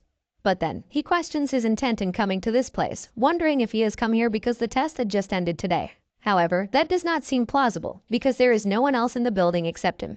Wandering about the training hall, he picks up weights and begins to train, when suddenly, his eyes fall upon the locker boxes beside him, and he slowly walks up to them. His eyes set on one particular box, and that is today's top trainee, Leon Zygarde. He stands before the box marked with his name, and he stops to look around for someone suspicious. He believes that just a peek won't hurt, elaborating that he is not stealing anything, which is enough for him to justify his suspicious behavior to himself. However, he is soon taken by surprise. His eyes open wide when he opens the door to find a bunch of used shoes. He is confused and wonders what all of this means. Elaborating that there are at least 10 pairs of shoes, he questions the fact that Leon has used up all of them in just 6 months, when he himself had to change his shoes only twice. Picturing his opponent's training regime, he suddenly turns around to see an image of Leon training diligently as he lifts his weights non-stop. Looking over at this image, the realization finally dawns upon Burn. He recalls that Leon was always seen training. He then expresses remorse as he elaborates on Leon's consistent hard work, even when he pretended to be cool by swinging the sword and neglecting basic training, simply wasting his time by resting in the dormitories. He remarks that Leon's training discipline is the real Zygarde way. He now finally realizes that he has always done the opposite of what he thought was the right way to represent his family. And as he glares down at our hero's worn-out shoes, the boy couldn't help but loathe himself. Suddenly, his weird actions click in his head, and he cautiously looks over at the training bench once again, only to find no one is sitting there. Accepting his mistakes, he puts Leon's shoes back in their place and makes his way out of the training hall. He is now changed and motivated, determined to change himself and make his family proud. Still holding a grudge against Leon's unexpected victory in the martial arts training test, Wrath expresses his frustration. He states that he has lived hundreds of lives, but he has never seen anyone like our young hero. He then confronts Leon and asks what exactly he is, but Leon stays uninterested in this interrogation, claiming that he does not know, and Wrath is free to imagine all he wants. Moving on, a message window appears in front of the young warrior, who now asks the spirit to tell him what the skill displayed on the window is. Wrath replies by acknowledging the skill is legendary senses, claiming that such a skill is unfit for someone like Leon. He then expresses that the skill expands the range of one's senses, although it is at a 1-star level, resulting in just a 10% increase. Wrath boasts that using this skill, he was able to tenfold his normal senses, and Leon seems amused by this statement. Moving on, Leon steps away from his bed as the spirit of the demon lord follows him around. Leon asks why the skill has this particular name, and Wrath explains that it's just a name he made up, believing that it sounds cool. Of course, Leon does not agree and expresses that Wrath has awful taste in naming things. This sparks a furious chant from the spirit of the demon lord, who yells out that the young warrior does not even have an artistic sense, and he would not recognize uniqueness. Continuing with the story, some time has passed. As the sun shines upon the annex, our hero and Sylvia are taken by surprise when a voice notifies them that the patriarch has summoned the young master. Sylvia is immediately filled with anxiety and persuasively questions if her son has done something wrong. However, the butler who delivered the message chuckles and asks her to calm herself because there is absolutely nothing to worry about. The butler then elaborates that the patriarch just wants to give the bronze plaque reward to the young master himself. Following the summoning, Leon now bows before the patriarch to greet him, who is sitting boldly upon his throne. While Leon continues to bow down, the patriarch expresses that although he is not willing, he must keep his promise. He signals the butler to bring out the item, which is exactly what he does. The bronze plaque is now presented before our hero. As promised, Glenn Zygarde announces that he bestows this bronze plaque upon his grandson, Leon Zygarde. He explains that if he is to return the plaque later on, he is to receive an item of the same value. Glaring down and thinking for a brief moment, Leon contemplates his options and says that he would like to ask for a reward right now. He mentions his mother, alerting the patriarch, who did not expect her name to be mentioned in this sitting. Leon continues and asks his grandfather what he has to do in order for her to regain her position in the family. The patriarch is immediately taken off guard, and the butler sighs in anticipation. Glenn wonders if his grandson wants to restore his mother's direct lineage title, and Leon affirms while he squints his eyes, expressing that the patriarch's energy now feels a lot softer. Glenn then mentions that such a feat is possible if one manages to gain enough accomplishments for the family, but he emphasizes that it is not that simple. Explaining the matter, he adds that gaining others' acknowledgement in this matter is like picking the moon from the night sky. He expresses it to be a difficult task, especially for a kid like him. Leon carefully listens to his grandfather's words as he glares down at his bronze plaque. And after listening carefully to what his grandfather had to say, Leon smiles and states that at least it's possible. He places the bronze plaque back into the butler's tray and thanks the patriarch for his response. Our hero now makes his leave as he steps away, but he is immediately stopped by a call from the patriarch.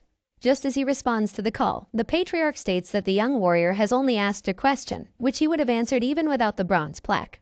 This surprises the young warrior, who is taken aback by the patriarch's sudden change in tone. He remarks that he had never anticipated the Northern King of Annihilation to behave so softly. The King of Annihilation then proceeds to ask the young warrior about his proper reward. And firmly tightening his fists, Leon contemplates that there is indeed one thing that he desires the most right now.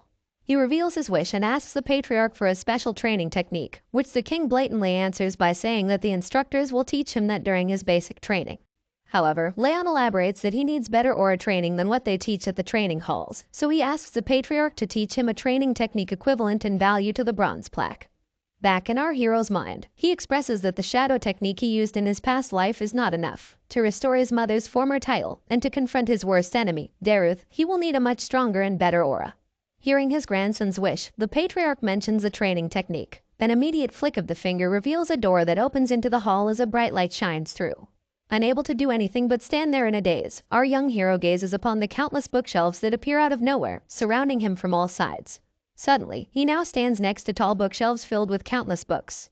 He begins to speak, but the patriarch sneaks through one of the bookshelves as he finishes his sentence. He tells the young warrior that these are a collection of a few books of the Zygarde family, and explains that if the young warrior places his hand in the middle, the book he wants the most will appear before him in the blink of an eye.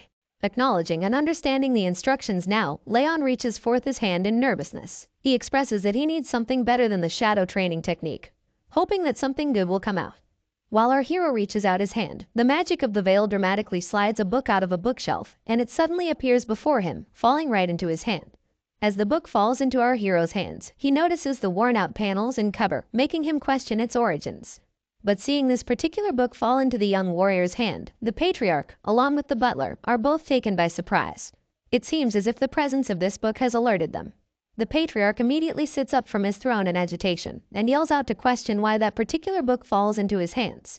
But it is too late for him to do anything, as the book now appears before our hero, and the pages begin to flip rapidly while he reaches out his hand to grab it. As he reaches for the book, he notices the title, Thousand Flames Technique. He wonders in curiosity what kind of training technique this is. However, his excitement and curiosity soon turn into shock and despair. The book suddenly starts to flutter violently, and a strong wave of energy bursts out in front of Leon. He takes a step back while his eyes stay locked onto the book. Golden energy bursts forth around Leon as pages fly out, roaring among the surroundings, while the patriarch gracefully observes the situation unfold with an observant glare. Recalling past events, this is when we are told the backstory behind the patriarch's cold motives. A man questions if he thinks that Sylvia is being ostracized by the family, but he does not pay heed to his daughter's concerns. He remarks that it's none of his business, and his priority is to ensure the family's growth.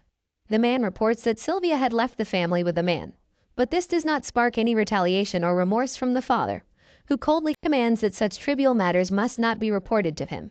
Glenn now narrates his story, saying that in the past, he believed emotions to be useless and only concerned himself with the power of the family. That achieved him great transcendent martial prowess and the title of the most powerful family on the continent. However, he grieves while expressing that all he attained was nothing compared to what he had ultimately lost. Another flashback takes us back to when a messenger reports to the patriarch about her daughter, Sylvia, and her husband being ambushed, which results in a look of despair and agony upon the patriarch's face. The reporter adds that they were ambushed by Eden, who recognized the patriarch's daughter. The daughter is fine, but the other two with them died on the scene. Glenn trembles in sadness and anger as he holds the report given to him by the messenger. He then narrates that it was such an unexpected ambush that the proper response was pathetic and painful. He elaborates that he had finally regained his emotions, but he adds that nothing can turn back time. Concluding his narration, he addresses Leon and his daughter Sylvia, stating that this time, even if they hate him, he will protect them no matter what. The energy bursts diminish and disperse to reveal our hero, who appears to be confused. He looks over at his hands as he expresses that something odd is going on with his body, almost as if something is flowing into his head. Just then, he is called upon by the patriarch, who glares down at him. Leon stands in a daze, his eyes wide open with nervousness, while his grandfather asks him what he has done. Our hero blatantly expresses his concern, elaborating that he himself does not know. He explains that he only remembers the contents of the training technique. When the patriarch asks him about the name of that technique, Leon briefly observes the strange new feeling of power that flows through his body, before stating the name to be the Thousand Flames technique. This is when a message window pops up, notifying our hero that the Thousand Flames technique has been saved in the memory. After the thunderous reveal of Leon's newfound technique, the patriarch now confronts our hero to ask if he knows the contents of the book as well. And naturally, Leon affirms the statement. Glenn Zygarde calmly sits back on his throne, acknowledging the young warrior's new talent, and excusing him to leave since he has already received his reward for the bronze plaque. Leon obediently steps out of the hall as the doors close behind him with a resounding thud, wearing a look of confusion as he leaves the annex. After the young warrior has left the hall, the butler turns to the patriarch, skeptical of the training technique that the young master now possesses. But before the butler can finish raising his concerns, the patriarch stops him in the middle.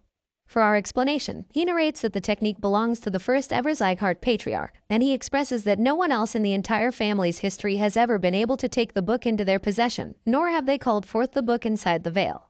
The patriarch now seems to be concerned for the safety of his daughter and the exceptionally talented grandson, while the butler shares the same sentiment as he warns him of possible dangers. Glenn asks him not to worry, because no one else knows about the Thousand Flames technique. Our hero smiles as he walks out with a new and improved training technique. Meanwhile, the butler once again raises concerns about the book that has disappeared. But the patriarch explains that it is fine, because someone has now learned the technique that was conserved in the book. He adds that it wasn't a training technique anyway, expressing that the book would have rotted away among the huge collection of bookshelves if it were not for his grandson. He then sits on his throne, suggesting that now things might have to take a turn and change for a bit. His tone tells us that he is skeptical and alerted to the possible dangers that may arise. In contrast to the patriarch's worries, our hero contemplates the strange new technique that he has been gifted with. While observing and assessing his new technique, a question arises: why did the patriarch gift him such a powerful technique? He elaborates that this technique is something that not even the gold plaque equals in value. Now positioning himself in a state of full concentration, he adds that such a technique does not lag behind the Ring of Fire, which is also a legend in the martial arts world. This is what makes it really worth learning. But achieving such goals is not supposed to be easy, which is evident when he sees himself approach a burning fire. He reaches his hand out to grab the fire, but to his surprise, the burning fire shifts position and moves away from his hand. Our hero now opens his eyes, acknowledging that he has failed again. He adds that he keeps trying to collect the aura, but fails each time. Emphasizing the difficult nature of the technique of this level, he remarks that it was bound to not be so easy for him to learn. Abruptly voicing his opinion, Wrath now addresses the young warrior and states that things do not seem to be working out for him the way he wants them to. Still, he tells him to keep at it, explaining that it will not be pretty if anyone tries to touch him while he is in such a state, so he must be careful. He remarks that Leon has learned a really good technique, and it would be a shame if he were to be disabled before mastering it. Working out what the spirit is scheming, Leon dives into deep contemplation over the facts, as he concludes that maybe Wrath is right. Leon is deep in thought as he narrates and explains the Thousand Flames technique. He elaborates that it is a training technique that lets a person absorb the nature's energy to build aura inside their core. He adds that if the process is interrupted at the wrong moment, it might permanently damage the mana circuits or the mana core. He expresses that it is exceptionally dangerous for him because he already has the bitter cold curse in his mana circuits. Now addressing the spirit, he asks him not to interrupt the process if that much is acknowledged, but the spirit of the demon lord has a suspicious smile on his face. Leon now suddenly notices a hostile energy coming off of Wrath, and Wrath smiles wide, elaborating that he will only interrupt him once during his training. Our hero remarks that such a mistake will lead to the spirit having a damaged body too, which would be a loss for him. But Wrath does not seem to care and is quite persistent. He viciously smiles at his target, explaining that Leon would not be able to overcome the feeling because he is human, and he expresses that even if Leon's limbs are cut off or his energy core explodes, he can still bring him back. Wrath now reveals his evil scheme as he moves closer to the young warrior, and expresses that when the target will have become unable to use his energy core and give everything up, that would be the best chance for him to strike. Shockingly, Leon is not bothered by the vile schemes of Wrath, and instead, he agrees with Wrath to allow him to do it just once, to see what it is that he can do. Wrath has now become cocky and confident that his plan will work, and he flies around the room with his blazing fire following him. He scoffs at Leon as he expresses that the young warrior should be living in fear, because the Lord of the Demon Realm will strike him at any time. Assessing the scheming spirit, Leon now acknowledges Wrath as his enemy, and concludes that the Demon Lord will take over his body the first chance he gets when the time comes. Thinking that the incarnation of rage, Wrath, would have stopped scheming because he did not try anything recently, Leon expresses that he was relieved. But now, he has no choice left but to be alert again. This is followed by an exhausted sigh, as he states that Wrath is someone to worry about later, and he now has to focus on more important things. Leon then walks up to the window of his room, and Wrath questions if he intends to do it now. Our hero confirms, stating that it's not a coincidence, since the woman visits there every night. He now stares out his window. Wrath follows him around as well, and as they both peer out the window, they find a certain maid slouching by the riverside. Leon says that he will go and take care of the matter. The maid is revealed to be someone called Judiel, and she profusely writes on a piece of paper as she states that she usually has nothing to report other than muttering. But she exclaims that today, she has found something interesting. Judiel contemplates what she has to report, and she expresses that she never would have thought that the young master would get such a valuable training technique as a reward for just the bronze plaque. She adds that while observing Leon, the mana flow that she felt while he had been training his aura earlier was out of the ordinary. Continuing to write, she expresses that such information is definitely worth noting for the intermediate martial hall too. Now concluding the report, she folds up the paper in front of her as she tells herself that even if she has been ordered to do this, the victim is only a child, and she wonders how long she has to do this for. She places the folded paper upon the river that flows in front of her. The paper floats away on the water, and the maid takes a sigh of relief. But just then, a blade suddenly appears, pressed against her neck. She was just about to leave, when suddenly she now faces this strange and mysterious anomaly. Nervousness takes over Judiel as she starts to sweat. The mysterious man stands behind her with a blade pressed against her throat, and with a heavy voice that screams with murderous intent, the man claims that if she moves or speaks, she will meet the face of death. The man commands Judiel to look down at the lake, and she obediently tilts her head forward, nervously wondering who it is. She questions who could possess such terrible bloodlust. Just as she gazes upon her reflection in the lake, her eyes fall upon the face of the mysterious man that threatens her, and she is taken by surprise when she finds out that the one with such bloodthirst is none other than our hero, which makes her wonder how the kid had managed to sneak up on her at all. Leon now confronts the spy. He moves closer to her ear, as he states that he has felt a pair of eyes watching over him since the day he came back to the annex, and he asks if the spy had gotten the information that she wanted. This unmasking startles Judiel and takes her by surprise. She expresses it to be impossible as her eyes widen in shock, and she exclaims that she had thought she hid her presence perfectly. But then, the realization dawns upon her that Leon was simply pretending to not know. Pressing the blade further against her neck, Leon threatens her once again and commands her to open her mouth.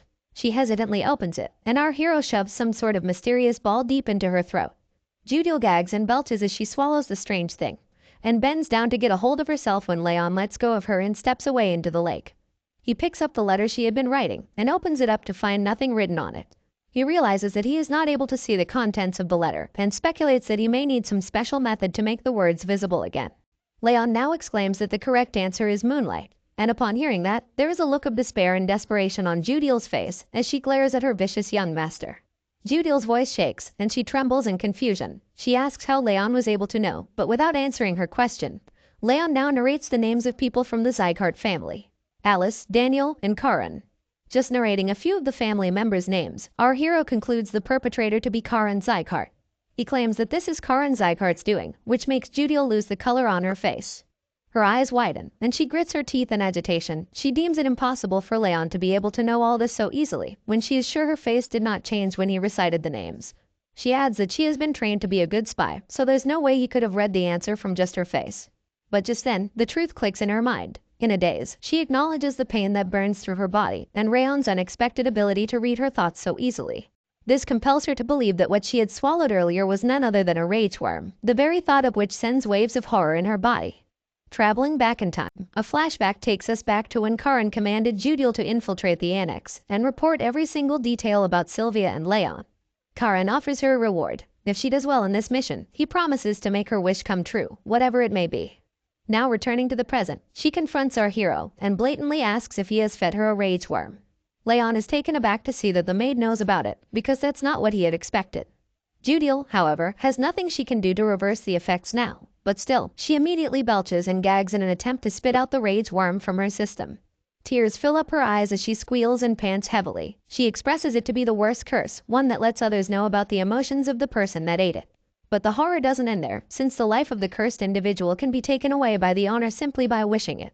She also acknowledges Leon's reaction and concludes that he has definitely fed her a rage worm.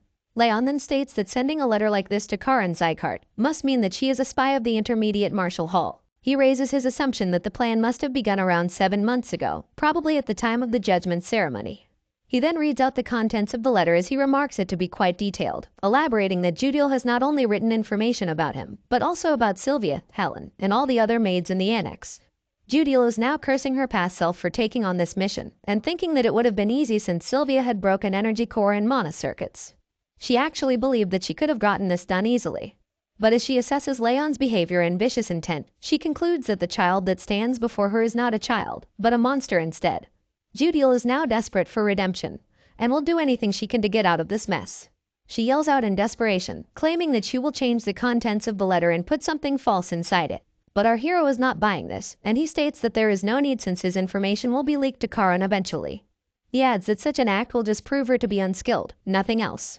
He now crouches down to face the spy maid and glares into her eyes with a murderous intent. At the fierce and intimidating aura of the child, Judiel can do nothing but tremble. Leon tells her that from now on, she is to become a double spy. He elaborates that she can give information to others that they will eventually find out anyway, but will be careful to leave out the important information. He then demands that she also bring him information that he wants, and Judiel hesitantly agrees as her voice shakes with fear.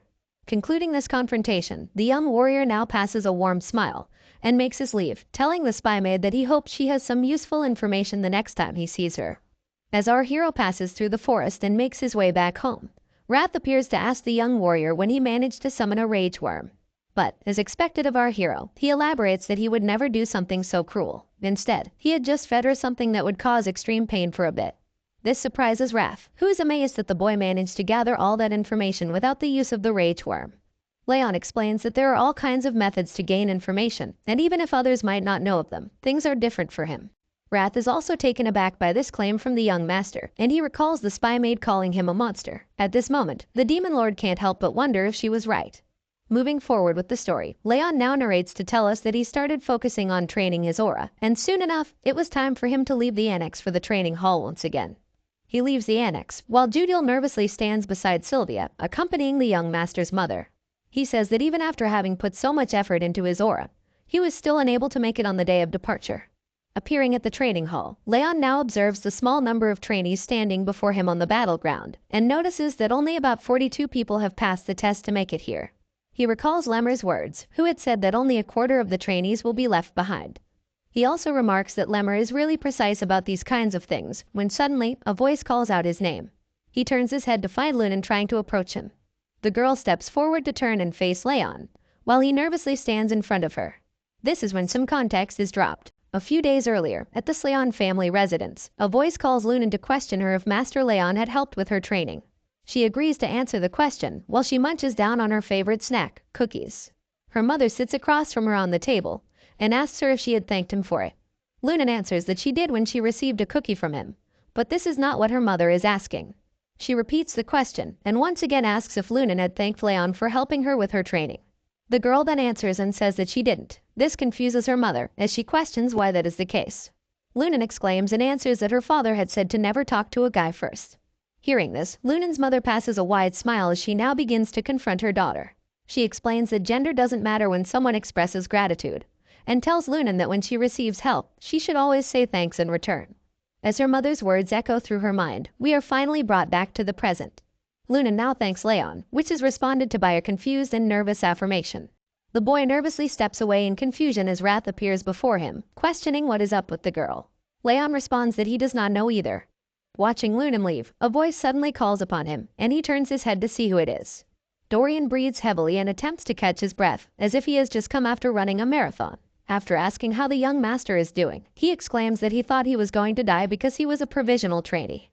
Dorian goes over how hard it has been for him to qualify as an actual trainee, which even gave him nightmares and took away his sleep. But Leon is fed up with this long rant, as he spews out all the words from his other ear after listening from the first. Dorian expresses that he's glad that Leon is the top trainee, and he was about to say something mean about Byrne, when suddenly, Byrne walks up behind him, taking him by surprise. He glares down at Dorian with vicious intent, and Dorian immediately squeals in fear before falling to the ground. But Byrne walks past Dorian and steps forward to face our hero, and there is a moment of brief silence between the two as they stare at each other. Until Byrne suddenly bends down and bows in front of Leon. He apologizes and admits that he behaved pathetically a week ago at the training hall tests, and he also states that he acknowledges his defeat in the duel that they had. But that's not all he had to say. He remarks that he has not given up yet, and exclaims that he will keep on trying hard so that he can surpass him in the future. Saying this, Byrne then takes off, leaving our hero standing there in a daze. Observing Byrne's sudden change in behavior, he assesses that a 13-year-old child admitting his wrongs is unexpected. But then again, a renowned family isn't renowned for no reason. They usually tend to have the class to back it up. This sparks up rage and fury in Wrath, who flares up at the bastard who got beat up badly, but still does not know his place. He exclaims that he is going to go and poke out his eye, but Leon asks Wrath to calm down, because it was pretty impressive for a kid. Wrath does not seem to cool down though. He says that he does not care for it to be impressive. That's when Lemmer calls out to the students, apologizing for his late arrival. He explains that he had a lot to drink last night, so he had to sleep in. Rather enthusiastically, he asks if all the students had a nice break. Now continuing with the training, Lemmer once again stands on stage in front of the students, congratulating them on becoming official trainees. But then, he alerts the students that the real training begins from today. He adds that the basic routine is to be the same, but quite a few regimes would be added to it as well.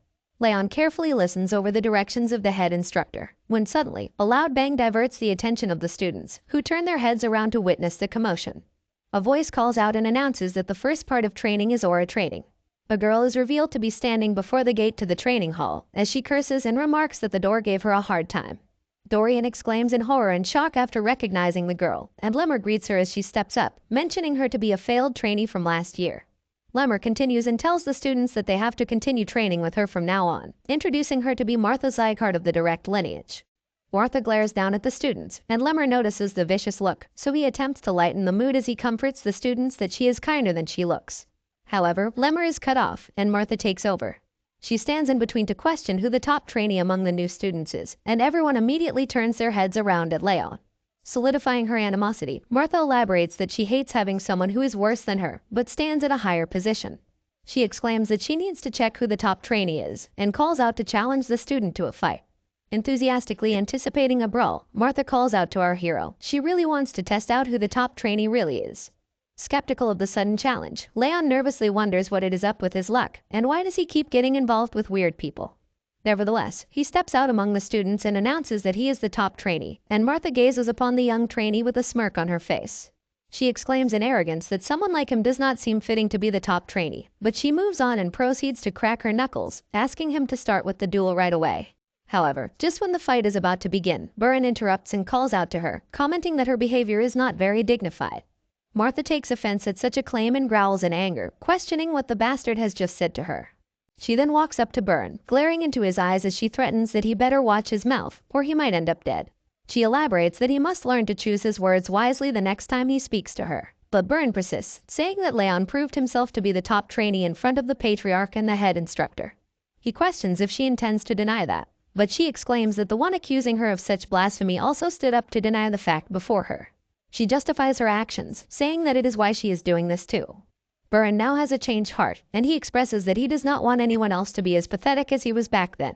Observing this change of behavior, Leon remarks that the guy really has changed. Before things escalate further, Lunan has suddenly appeared before Leon, standing in between him and Martha, and she extends her arms as she asks Martha to go away. Everyone is surprised by this, and Martha scoffs, stating it to be quite funny. She mentions the great love that the trainees have for themselves, but she hysterically questions if they are backing him up as his minions. Accepting that there is no point in pressing the matter further, she now walks away. Stating that she will be labeled as the stupid one if she keeps on pushing, she decides to honor the public opinion and move away. But before you know it, a vicious smile appears on her face, and in the blink of an eye, she now appears in the sky, approaching our hero as she states that she hates cowards who hide behind others, even more than arrogant bastards. Lunan and Buran are taken by surprise at such lightning speed, and they immediately turn their heads in concern. But Martha charges forward with her fist clenched, exclaiming that she will beat up the coward as she pleases. This does not prove to work, and Martha is easily handled by Leon, who dodges her fist and smacks her down. It's clear from her face that she cannot make sense of what's happening, wondering how her punch did not land. Just as she looks up to locate her target, her eye glances upon a fist that charges right at her. The punch connects, and Martha is blown away with the attack as she slides across the ground. Buran is startled, and Lemmer calmly observes the commotion with a smile on his face. Martha's eyes now open wide with her mouth agape as she attempts to make sense of what had just happened. She is left speechless, and after a brief moment when the realization of failure dawns upon her, she scoffs, letting her anger quickly take over her body. Now enraged, she yells out to question what the hell has happened. Dark aura surrounds her body as she slowly steps forward, crushing and cracking the ground below her feet with each step she takes. She calls upon our hero and raises her fist as she states that he will not be walking home today. But before things proceed any further, her fist is caught by the head instructor as he states that the both of them have greeted each other enough. Martha is taken aback by the sudden appearance of the head instructor as she wonders when he appeared before her to grab her fist. Noticing this skeptical look, Lemmer questions why these guys are underestimating him a bit, and he elaborates that even if he's not as scary as the other instructors or family heads, he expresses that it's a bit upsetting to be treated like he doesn't exist.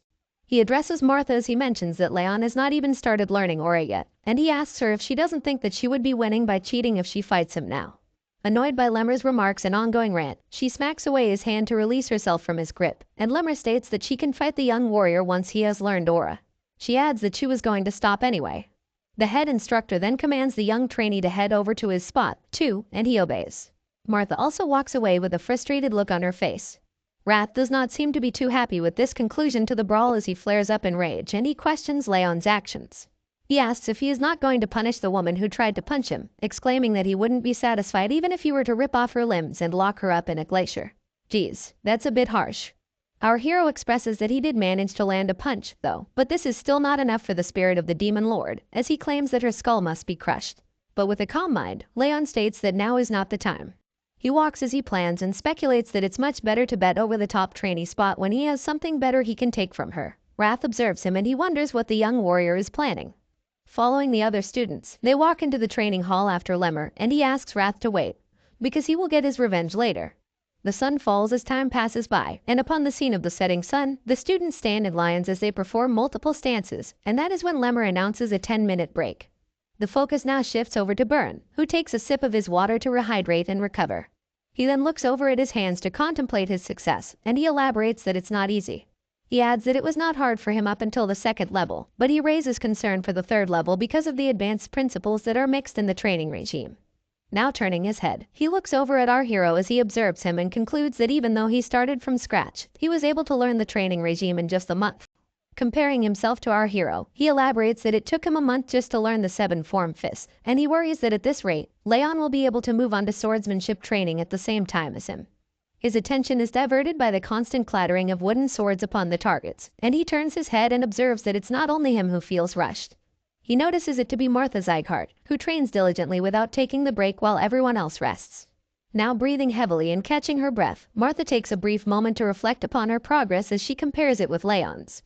She mentions that this must be his first time learning fist techniques, which confuses her as she questions how he can improve so quickly. She adds that it's not like he knows the fist techniques already like Buran and Lunan. Still, she expresses that even with the bitter cold curse, his body is not in a normal state, which raises the question, how is he able to train all day? Worrisome and frustrated, she grits her teeth and expresses agitation as she exclaims that she cannot fall behind. Now, for a quick backstory, we are told that she has always been referred to as the horrible talent, because she had fallen behind everyone else in her year.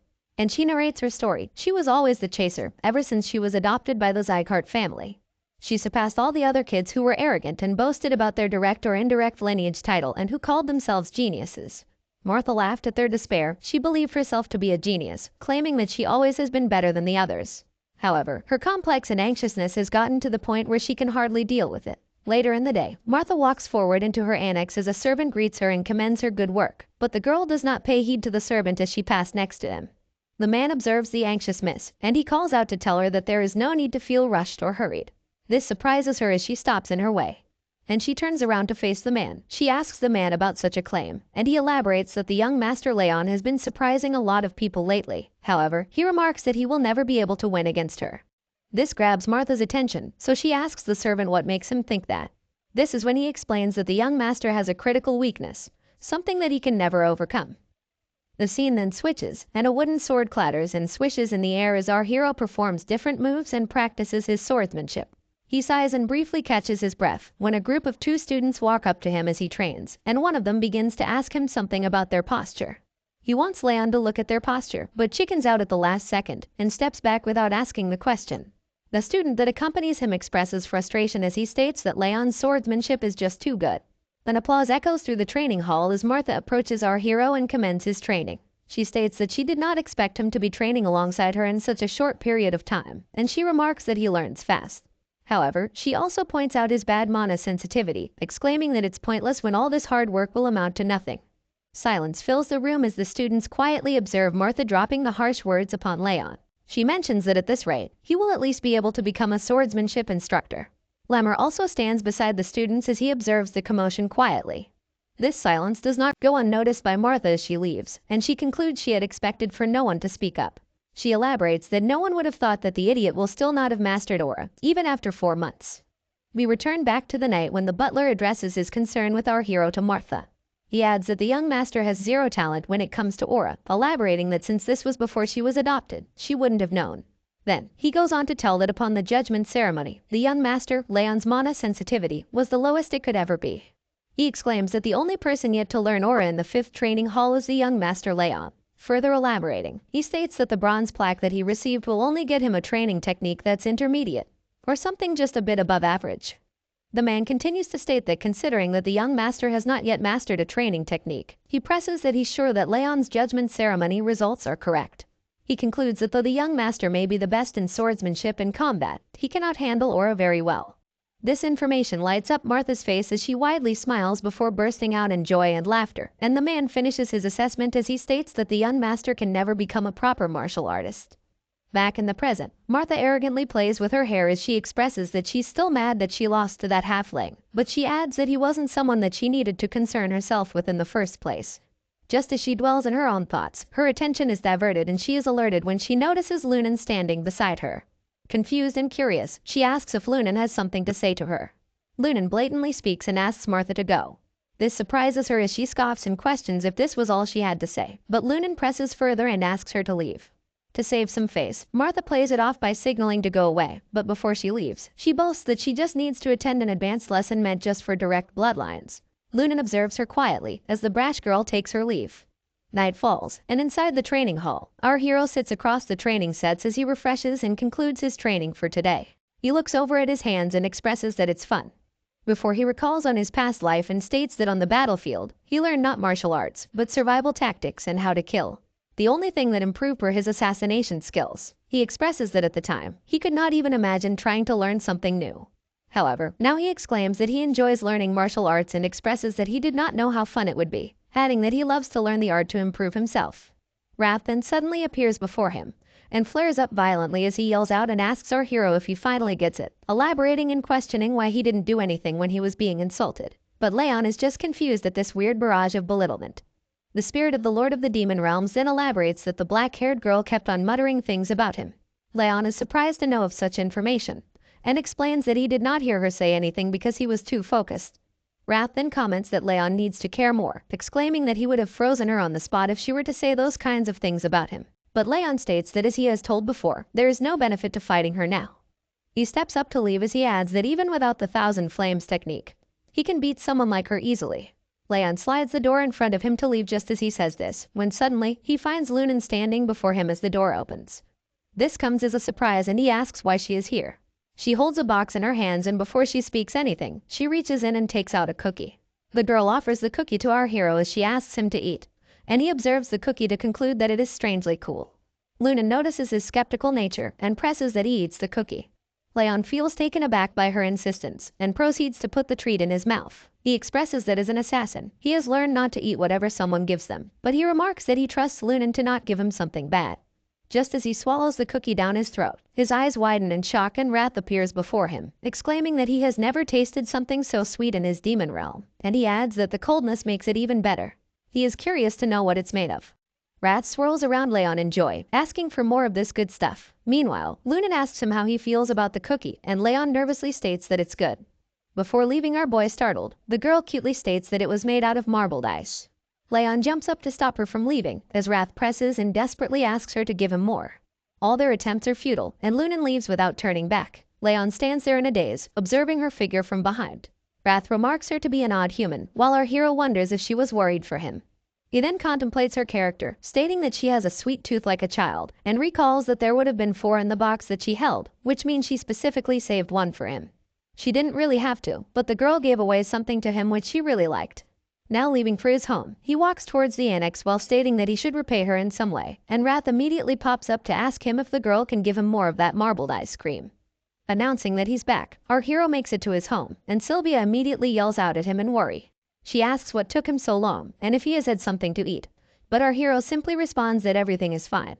He now holds a letter in his hands, as Judiel expresses that this is the letter that she will deliver to the Intermediate Martial Hall. Leon questions what they had to say, and she nervously answers that it was nothing much, before stating that they ordered her to look into things more deeply because he had mastered his combat and swordsmanship so fast. But she expresses that they have lost interest in him because he has not been able to learn the use of aura. Continuing with the conversation, he asks her what she has to say about his mother, and Judiel explains that people seem to have lost their interest in Sylvia as well. Judiel adds that at this rate, they will pull her back from her spy duties, which Leon doesn't like. After all, there's a lot more information he'd like to gain from her. Voicing her concern, Judiel nervously mutters and asks Leon if it may be on purpose that he has not learned aura yet. Not willing to reveal anything to a double spy, Leon asks the maid what she thinks. Of course, that startles the spy maid, as she stutters and nervously apologizes for asking such a rude question. Concluding the conversation, he then excuses the spy maid, and after she leaves, Wrath appears before him, as he repeats that someone would actually think that he is not learning how to use aura on purpose. Our hero explains that it's smart to utilize the situation and atmosphere to one's benefit. Wrath raises a question in curiosity about how the talented master is having a hard time learning something so simple.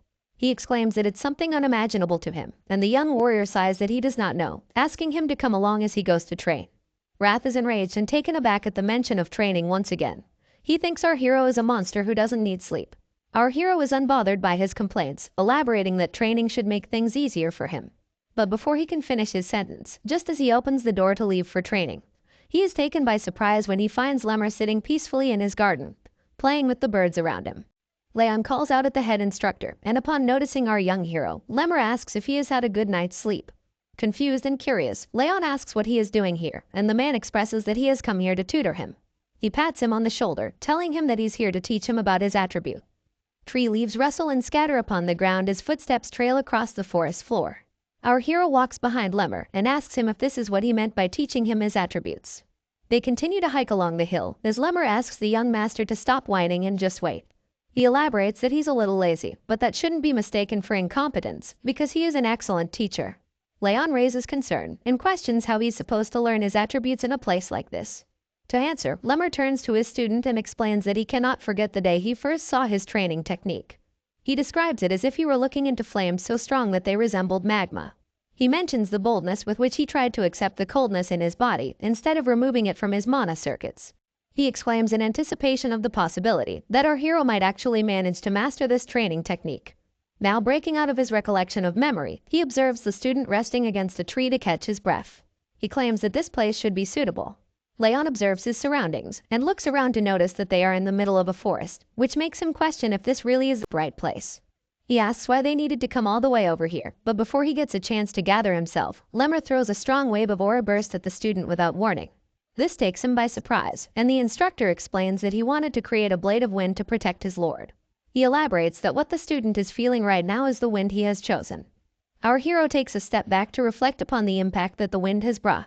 Lemmer explains that he may have weakened the wind just to give him an example, but he is surprised to notice that the student is not surprised at all.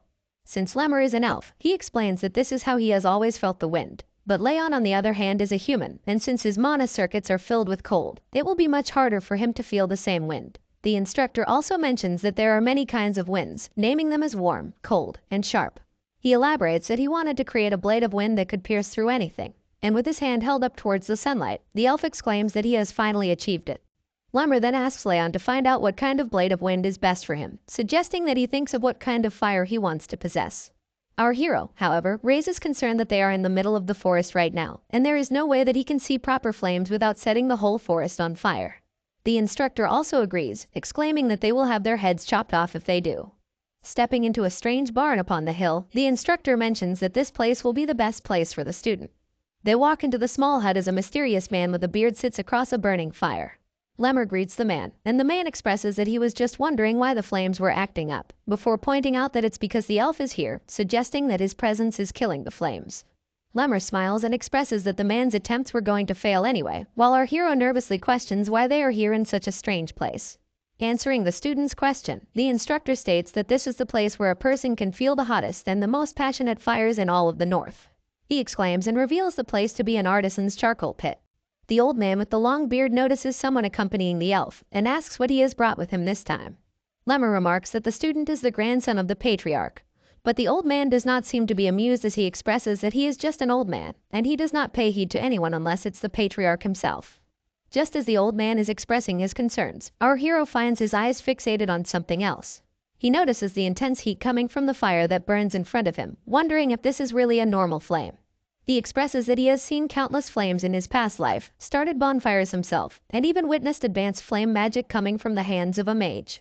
But he emphasizes the impact of the fire burning right in front of him, and thinks back to the instructions given to him by the elf instructor earlier. He sees himself reaching for the fire that blazes in front of him, imaging its passionate heat in his mind, and concluding that this is the fire that he wants to possess. But just before he can reach it, his daydream ends, and he realizes that the old man has lessened the flames. This is when the man introduces himself as Valken, which is a name that our hero has definitely recognized. He looks over at the man sitting across his table, as he tells him he's not one to show manners. And if etiquette of what they're looking for, they can fuck right off.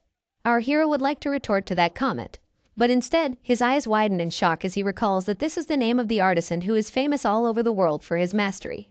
So, he takes a step back to question if this man really is the Valken he's thinking about.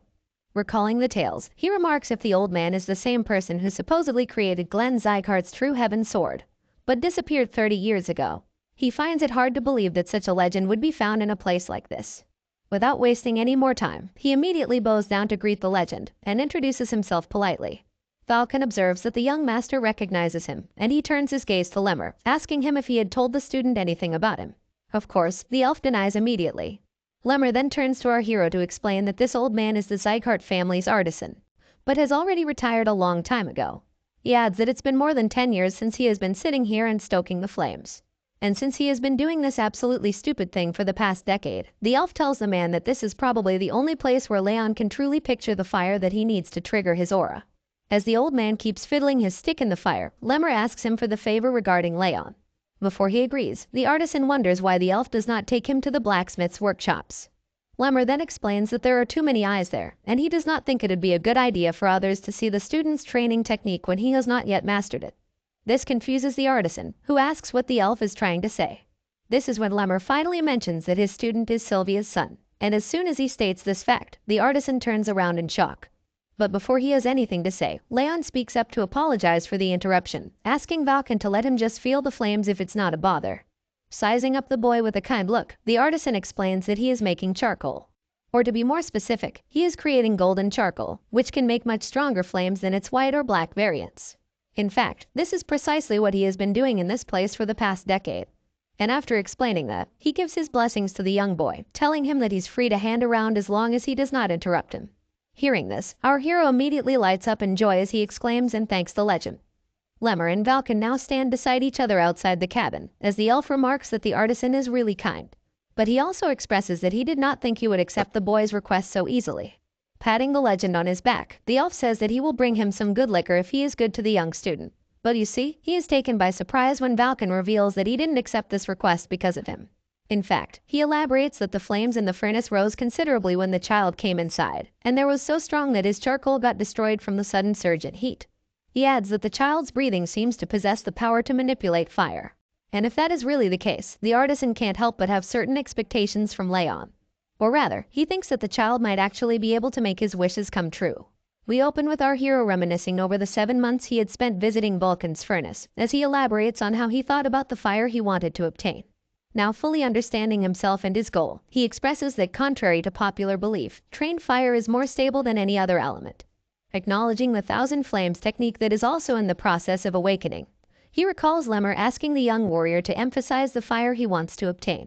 Deep in thought, Rayon reflects upon his ambitions and goals. He wants to slay Deriv, save Sylvia, and make sure she keeps her direct lineage title. With all these ambitions and goals in mind, and with unwavering determination, he expresses all the attributes he wants his fire to have. Now, sitting across from the furnace fire, he contemplates and expresses the powerful effect that the seeping heat from the furnace brings. With strong will, he is dedicated to catching the fire of the energy that he feels. He now transcends and expresses himself to see an image of his mind clearly. He emphasizes that he needs to concentrate and focus more. But that is when suddenly he is startled by a strange blue flame that flickers and makes its way over him. The raspy and ominous voice of wrath takes over the confusion that Rayon expresses.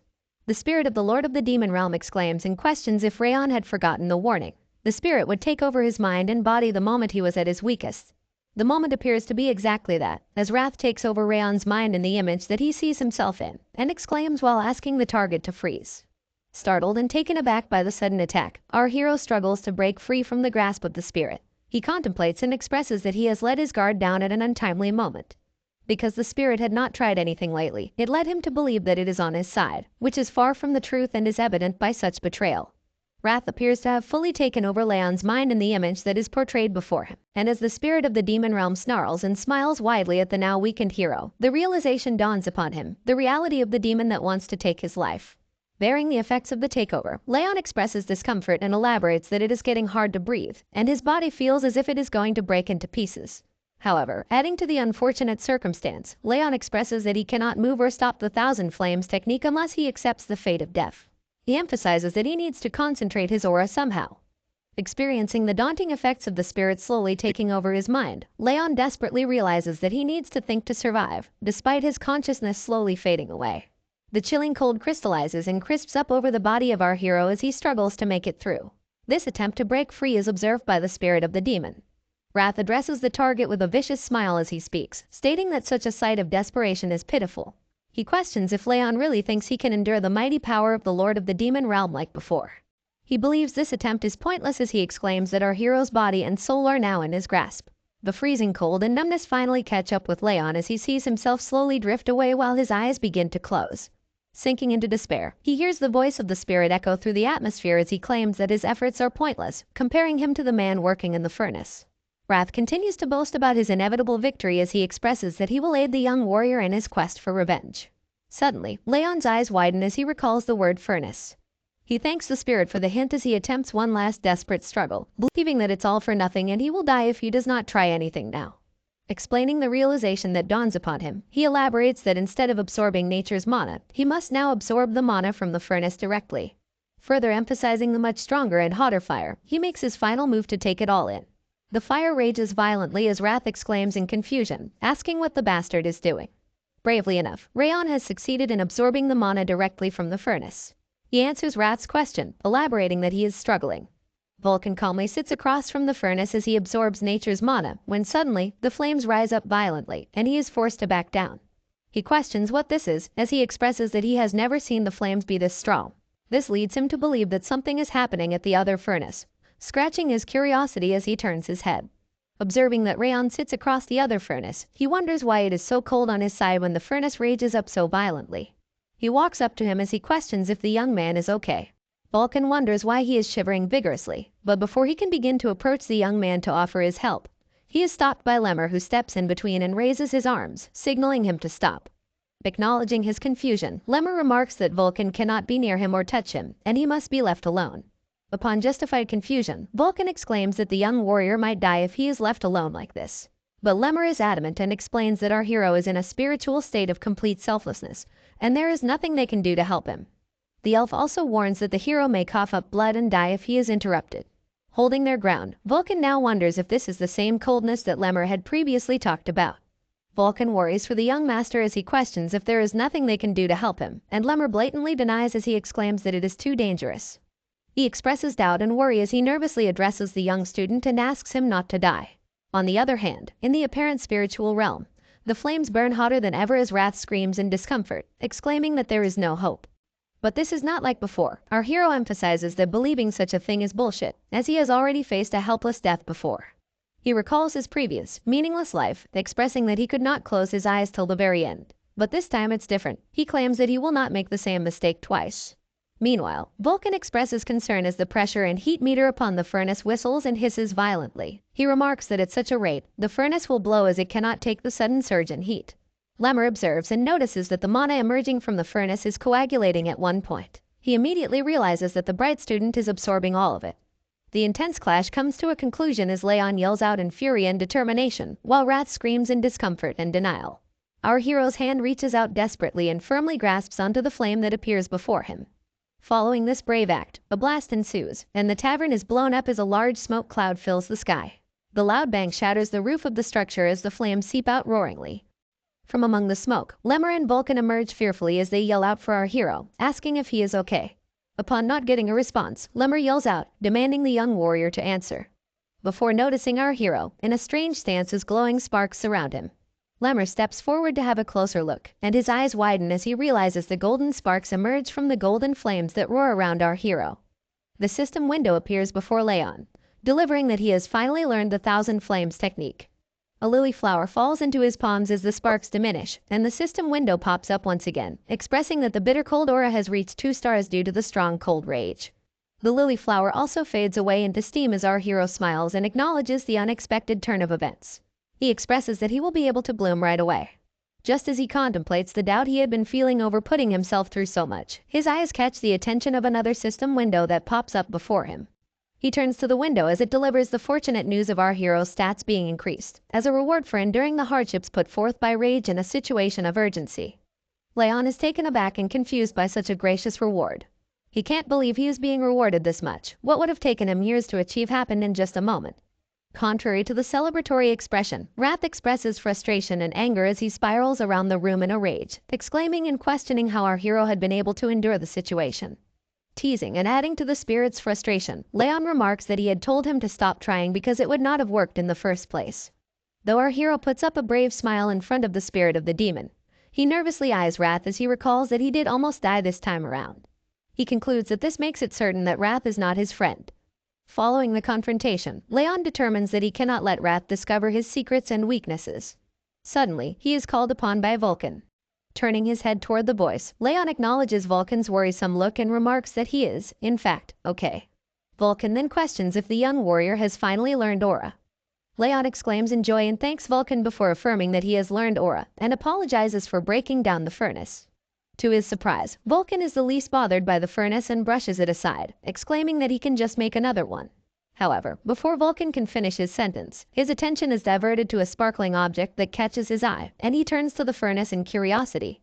The young hero wonders what disrupts the blacksmith, as Vulcan steps forward toward the furnace and picks up a shovel before digging through the ashes. After some digging, Vulcan gasps and exclaims when he finds the source of the sparkles to be golden charcoal. One glance at such beauty sets the blacksmith back all those years as he recalls the criticism and mocking words he had faced from the upcoming passengers and town numbers. Following the sudden reveal, Vulcan expresses that our hero might just not be the only lucky one. He moves the shovel filled with golden charcoal forward at Leon, startling the young man, before he proceeds to explain that such charcoal is stronger than white charcoal and lasts longer than black charcoal. He thanks our hero, exclaiming that he has now obtained what he had been trying to make for decades. Our hero is visibly startled and confused when the blacksmith strangely thanks him for seemingly nothing he had done intentionally. But Vulcan elaborates and expresses that each time the young master trained here, the flames grew wilder and became enlivened, and the heat from that spread all over the place. Further explaining such a phenomenon, Vulcan states that he is just a dunce who has done nothing but beat his hammer all his life, before exclaiming that he can tell such a feat is only possible because of the young warrior.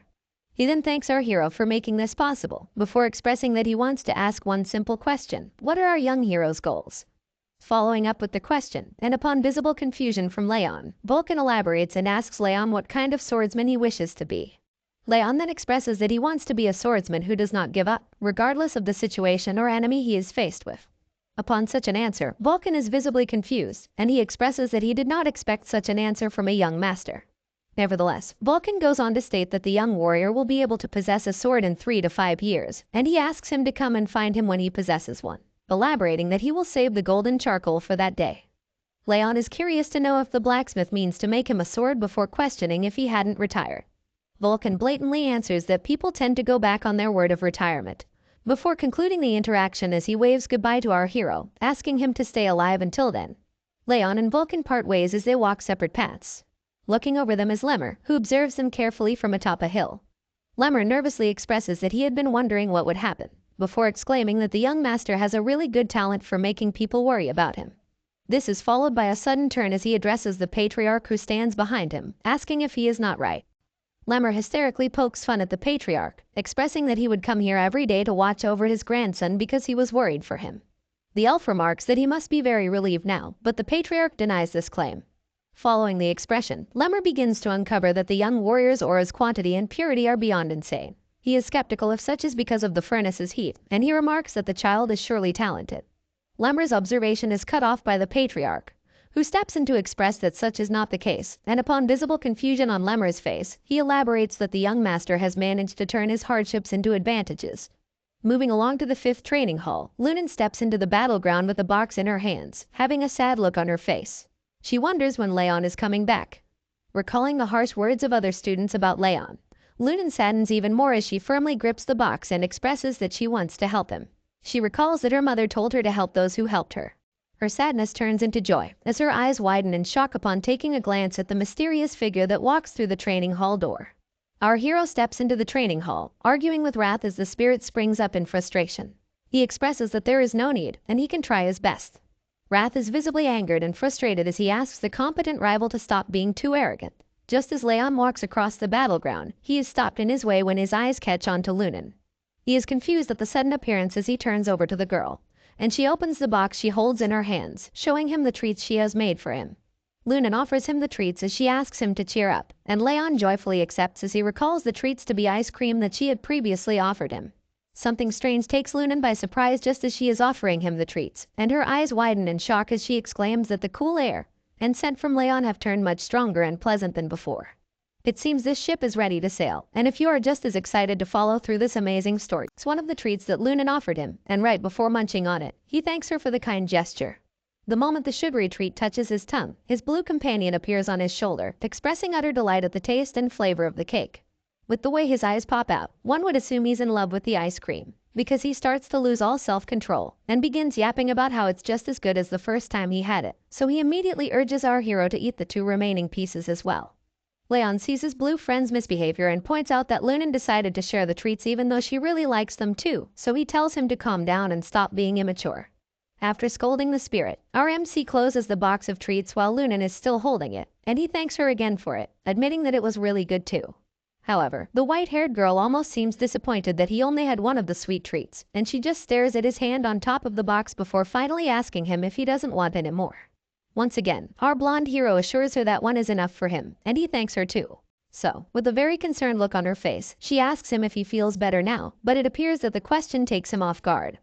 Leon manages to shake the shock off his face, and lets out a sigh while telling her that he feels much better. Of course, the caring girl is pleased to hear this, and she expresses her relief that she managed to cheer him up. And while she's smiling at him, her big purple eyes do the same too. Satisfied that she made him feel better, Lunan turns around to leave with her box of treats, and while she's walking away, our blonde hero stares at her with a smile etched on his face, thinking about what a mysterious kid she is. The scene shifts, and we see the red-haired elf addressing Leon and the others while standing on a platform. He jokes about how it must have been boring for the students with all the training they've been doing lately, and so, he decides to spark things up a bit by preparing something special for the next month. Since they've trained their basics and training techniques, he believes that it's about time they moved on to their energy cores and started training in that regard. But while he's saying all of this, the students don't seem to have any idea what energy cores are all about.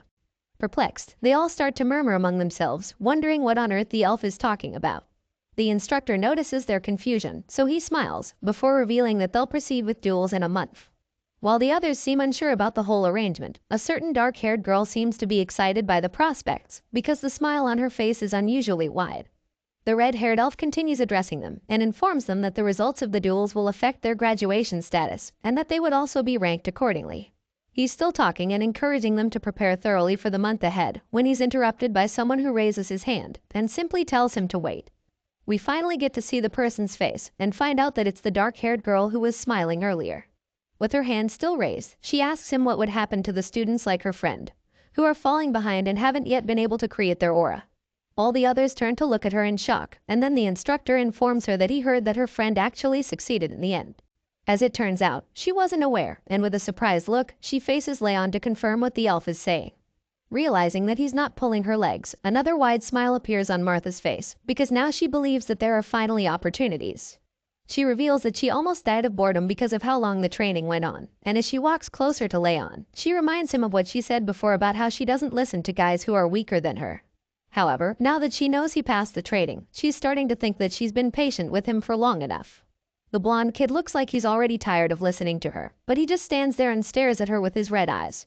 At this point, she's trying to get on his nerves on purpose, because she starts suggesting that he must have struggled a lot because he's in a position that he's not qualified to be in. With this in mind, she tells him that she's going to teach him a lesson, but just when she's about to get even closer to him, someone places a hand in her way and tells her to back off. The blocker is none other than Burn, and reminds her that it hasn't even been a single day since Leon got his aura.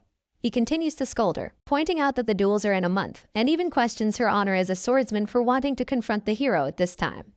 Of course, Martha gets offended by his sharp words, but she manages to keep her cool so she can calmly throw some shade at the young master. She places a hand on his shoulder, and teases him for taking honor so seriously, and suggests it's because he grew up so treasured.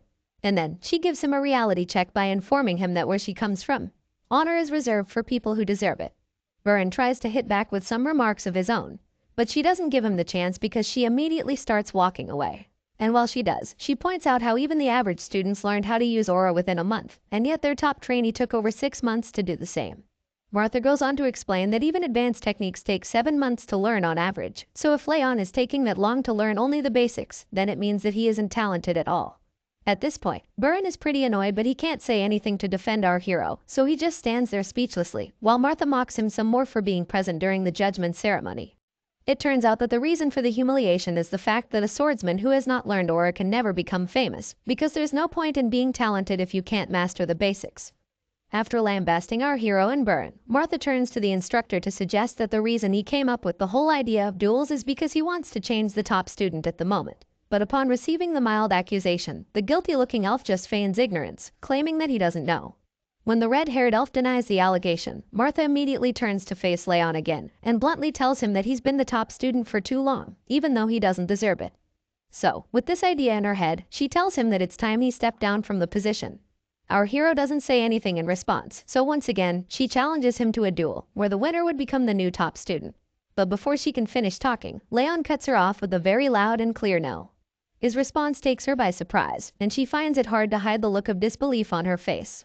Finally, our quiet hero decides to respond to the annoying girl, and he starts by asking her if she thinks she can gamble without having any money. And then, he makes it clear to her that she has to offer something of equal value if she wants to bet on his position as top student. Even though she didn't expect him to defend his title, she taunts him some more to get on his nerves, reminding him that in his current situation, nobody around is on his side. Martha attempts to use her words to trick him into accepting her sham deal, but our boy cuts her off once more. And this time, it really gets to her because he suddenly asks her if she's scared to put something of value on the line as well. You know when someone is so mad that they just smile at first, instead of flipping out? Well, that's what happens to Martha when she hears Leon ask her that question.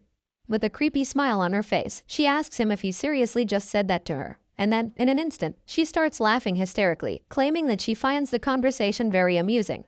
She eventually stops laughing like a maniac, and after catching her breath, she arrogantly tells our boy that she'll tolerate his question because she understands that he doesn't want to bet on nothing. Desperate to get him to accept her challenge, Martha reluctantly presents the Calamity Orb, which turns out to be the miracle medicine that her father gave her. This white ball in a box helps strengthen her body and aura, so clearly it has a lot of value to her. As the challenger, she waves the box in front of Leon's face, vowing to give it to him if he wins the duel. She asks him what he thinks about the offer, suggesting that it's not a bad prize to win. And in that brief moment when our boy is considering it, his blue companion, Wrath, pops out again to also have a look at the Calamity Orb. Our boy reminds the spirit about how he planned to wait for the perfect time to screw Martha over, but Wrath doesn't seem to know what he's talking about. So of course, Leon explains that there's something he wants to get from the mean girl, and with a knowing smirk on his face, he claims that this is their chance to do it because now is the perfect time. Unfortunately, we don't get to see what our genius hero planned right away, because the scene shifts to a month later. And in this scene, we see the anxious challenger looking at her calendar, because it's already been a month since she convinced our hero to accept her challenge. Martha is very excited about the duel, feeling that she finally has her chance to get payback on him. You see, Martha had never been hit in a fight by someone her age before coming to the training grounds, but Leon ended her streak with ease. And so, after 8 months, she finally wants to pay him back for the shame he caused her back then. She continues to think deeply about how the fight could go, and she recalls that it's only been a month since he learned how to use aura, which makes her feel very confident that she'll win. After all, she's already trained in her art for more than 3 years, so a mere noob shouldn't even stand a chance. However, another thought suddenly flashes across her mind, and she starts to believe that it's also a waste of time to wait for someone as untalented as him. Martha reminds herself that she needs to get stronger, especially because there's someone she needs to save. And with this motivation, she declares that Leon's Zycard is about to meet his end. Meanwhile, elsewhere, we see our boy chilling with Wrath, oblivious to the fact that Martha is seriously plotting her revenge on him. The scene shifts once again, and we see the instructor addressing the students concerning the duels. He starts by requesting their attention, before talking about how watching a fight is usually as helpful as participating in one. So, he advises them to watch closely how the other trainees fight against their opponents, and urges them to think about how they would react in certain situations. The instructor appears to be very excited about the duels, but the same cannot be said for the students, because they're all standing still like statues. Of course, he notices this and senses the tension, so he encourages them to shake off the nerves and just do their best. After the little pep talk, the red-haired elf reveals the matchup, which happens to be between Burin and another trainee named Dorian. Hearing his name, the young blue-haired master acknowledges the call-up and immediately steps forward for the fight. But while he's bravely stepping up to the challenge, his opponent doesn't seem to share the same enthusiasm. In fact, the terrified kid with green hair, who happens to be Dorian, fearfully raises his hand to call the instructor's attention and timidly surrenders before the fight even begins. As you'd expect, Burin is instantly taken aback when he hears this, to the point that he's even dumbfounded. The instructor, on the other hand, manages to shake off the wave of shock and points out to Dorian that the fight hasn't even started. Determined to get out of fighting Burin in a duel, Dorian suddenly holds his tummy and begins wincing in pain, claiming that he doesn't feel so good and that he has been feeling weak since the previous day. The instructor just looks down at the green-haired kid, who's insisting that he's serious about his condition. But it's quite clear that he's faking it. As Dorian continues his display, Wrath looks at him with rage and irritation laced all over his face, because he knows that if he had someone like that as his subordinate, he would probably decapitate him on the spot for being so pathetic. But surprisingly, Leon claims that he already expected something like this to happen. Meanwhile, the gentle instructor tries to convince Dorian to at least try, by assuring him that he would learn something even if he loses the fight. I'm not sure how, but his pep talk actually works because the kid agrees to give it a try. However, what we see in the next scene shows us that Dorian quickly regrets his decision. It doesn't take long before the green-haired kid loses to Burin and collapses to the floor, so he immediately surrenders once again. After the fight, the concerned instructor tells Burin that he's still failing to control his emotions, and points out that he could have defeated Dorian with only 5 moves if he had his feelings in check. The brooding kid defends himself by claiming that Dorian's reactions made him upset. Hearing this, the elf lets the matter go and faces the green-haired kid to ask him why he keeps running away, pointing out that he could have endured longer if only he fought properly. Unfortunately, all of the encouragement goes to waste because the kid just ignores him and keeps lying there like a loser while admitting that he's just too scared. After that display, the elf becomes excited again because he's about to announce the fighters for the next match. So, with a wide smile on his face, he calls out Lunan and Crane to come forward. Unlike the previous matchup, these 2 trainees are in it to win it, and just by looking at Crane's stern expression when they take the stage, you can tell just how serious he is. Lunan doesn't look so desperate to win though. In fact, she looks like she's bored. The 2 fighters take their battle stance, so the instructor starts the duel without any further delay. As soon as the fight starts, Crane charges at Lunan, attempting to quickly land a lethal hit. But even with how aggressive his attack is, the white-haired girl sees it coming, and just effortlessly deflects it with her sword. Sure enough, Crane is shocked to see this, and as his weapon gets knocked out of his hand and lodged into the ground, the instructor stops the duel. He then tells Crane that he's way too nervous and explains that he needs to be more relaxed when wielding a sword. On the other hand, he tells Lunan that she didn't use aura enough, even though he admits that her counterattack was very good. After hearing what the instructor has to say, the two fighters acknowledge his advice and take note of it, so he proceeds to call out the next two trainees. The battles go on for a while, and among the sounds of the freshly clashing swords, the trainees start to comment that Martha must be getting really impatient for having to wait until the last turn. That's right, the duel between the black-haired girl and our blonde hero was finally in full swing, and it looked like Martha was having a real fun time in the fight. We see the look of pure confidence on her face as usual, and she's very excited as she clashes swords with our hero, who looks quite serious as well. I mean, this is a high-stakes match after all, so it's no surprise that both of them are dialed in. As the fight continues, Martha attempts to land devastating blows, but each time, our boy deflects them, showing incredible agility and skill. And it doesn't take long before he turns defense into offense, with a brilliant counterattack move that leaves the girl shocked. However, she manages to dodge the hit, and then goes back to reassess the situation before her. Even though she's starting to get worried, she covers it up with her usual taunting facade. She tells Leon that she didn't think he could deflect her sword, and finally admits that he's actually talented after all. Regardless, she believes that his talent is only in his swordsmanship, so she calls him a halfling whose aura isn't strong enough, and as such, she claims that he doesn't have a future. As usual, her words are just a distraction to allow her to land an attack, so while she's saying these mean things, she also prepares to go in for another attack. This time, it's much more powerful than the previous ones, because she leaps into the air and generates an insane amount of momentum in a single swing, hoping to finish our hero off with the hit. However, to her surprise, Leon blocks the attack and continues to stand his ground, even as she tries to force him down. Despite her surprise that our hero managed to block it, the girl taunts him, suggesting that he can't hold it much longer, because aura depends a lot more on the talent of the user than their swordsmanship. Determined to throw him off his game, Martha tells him that someone like him who just barely managed to create aura can never be her match in a million years. She even threatens to crush his bones if he doesn't surrender, but before she can complete her threats, our boy deflects her attack and forces her back a few feet. At this point, the mean girl is stunned, and Leon finally decides to use his words to fight back, so he points out how she keeps talking about talent, and how the people in their family really love this word. Martha responds, suggesting it must be annoying for him to hear it all the time, because he's not talented, which is also the reason she wants him to realize his actual place. Hearing this, our hero hits back at her, revealing that he's going to show her something as well, and this thing in question happens to be something way more important than simple talent. The moment Leon says this, his sword is instantly covered in flames, and upon seeing this, fear and anxiety grip the boastful challenger. Scared and confused, she stares at our boy as he reveals the Thousand Flames technique, First Flames, which he's going to use to teach her a lesson. Martha is stunned to see this, and starts to wonder what the flames are and why they're on his sword. Even though she has no idea what made them, what she's sure of is the fact that those flames are by no means ordinary, and they are most certainly very dangerous. Despite her fear, she notices that there is a very strong intent behind Leon's flames, which makes it possible for them to feel so alive. Martha refuses to back down even if she's at a disadvantage, so she musters all the courage she can and grips her sword, preparing to go in for another round. In other words, she's going to reveal a powerful secret technique of her own as well. And while our hero's sword is covered in flames, Martha activates her technique called Meteor Form, Ultimate Point. That's right, this duel just got more intense, because Leon immediately realizes that Ultimate Point is a skill that allows her to collect all of her aura into a single point, and he's impressed that she can use such a skill at her age.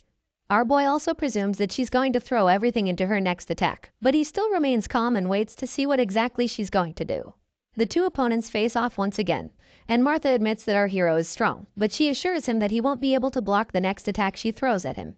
Just like she did earlier, she lifts into the air and generates a lot of force, which she concentrates into her aura-infused sword attack. Leon watches closely with his eyes fixed on the girl while she's in the air, and so when she finally lands her most powerful attack yet, history repeats itself and our hero blocks it just like he did the first time. You can tell just how power-packed this clash is just by looking at the air around the two fighters. It's filled with their aura, which is probably a result of the insanely powerful techniques they are using. The other trainees watching are probably scared at this point, because the force from Martha's attack cracked the ground, while also causing a huge dust cloud to emerge. They find it hard to see what's happening because of this, but when the dust clears, we see that the challenger's sword was broken in the clash. And on top of that, she's been knocked out cold, lying on the cracked floor. Upon seeing this, the other students can't believe their eyes, because they never expected that Leon would defeat her, and they certainly didn't expect Martha to lose the fight she's been training so hard for. Either way, they notice something strange about our hero's aura as well, and murmur about what it could be. Leon hears all of their comments, but like the quiet guy he is, he ultimately decides to ignore them without clearing anything up. He stands over his opponent's body while rubbing his wrist, and just looks down at the girl, not sure of what to say at this point. Suddenly, he notices that even in Martha's unconscious state, her fist is still tightly wrapped around her sword. And seeing such resolve, Leon admits that in the end, the black-haired girl also has something far better than some flimsy talent or skill. This special quality that he believes she possesses is mental strength, and he seems to be very impressed by it. This story never disappoints with its progression, and I can't wait to see the look on Martha's face when she wakes up. Will she be able to reconcile with our hero and change her personality? Or will she simply fall into a state of denial and make things even more awkward? Also, who's the person she's actually trying to save by aiming? And the next thing we see is the palace, where the patriarch is being informed that Leon has defeated Martha. The red-haired elf is the one breaking the news to him, and he points out how our boy completely defeated Martha, even though she's been training her aura for more than 4 years. Overall, the instructor summarizes the event as an unbelievable feat, and it turns out that the man sitting on his throne feels the same way. He admits that the flames he saw that day were beautiful, and the force of the powerful move was incomparable to its size. Not to mention, he's almost completely certain that everyone in the family is already aware of the situation. With this in mind, he tells the instructor to guide the hero so that he doesn't get full of himself, and of course, the elf is more than pleased to perform his duty. But even though the patriarch is very impressed with his son's feat, he's also very concerned about Martha, who had to suffer a crushing defeat, so he asks how she's holding up. Her instructor admits that the girl was a bit shocked at first, but also confirms that her injuries are completely treatable. While they're still discussing, we see that the girl in question is still brooding in her room after her loss. Her injuries might be minor, but it looks like the emotional damage isn't something they can ignore. Outside, we see our blonde hero trying out something with a beautiful flower in the garden. But while he's at it, his blue companion yells at him not to hurt the flower, and even threatens to freeze him to death if he doesn't do better. In response, Leon bluntly tells Wrath that the flower won't even do anything, and then tells the blue creature to stop acting like he's so strong. However, Wrath insists that their plan isn't working because of the kid's stupid elemental resistance, so Leon smugly hits back, saying that he's glad the blue creature is aware that this isn't worth trying. The scene suddenly shifts to the night after Martha's defeat, and we see that our boy receives the miracle medicine he won from the bet. It turns out that the substance greatly increased his stats. His 4th ring of fire was formed as well, which greatly increases his strength, stamina, and agility. On top of that, his decreased athleticism and mana sensitivity vanished. His legendary senses also increased and became 2-star proficiency. Overall, Leon feels that all of the efforts until now just took effect because of the miracle medicine. A lot of things were improved, but the most significant thing was his water resistance, which was increased to 4 stars. Because of this new upgrade, most of Wrath's outbursts had become more like jokes to him.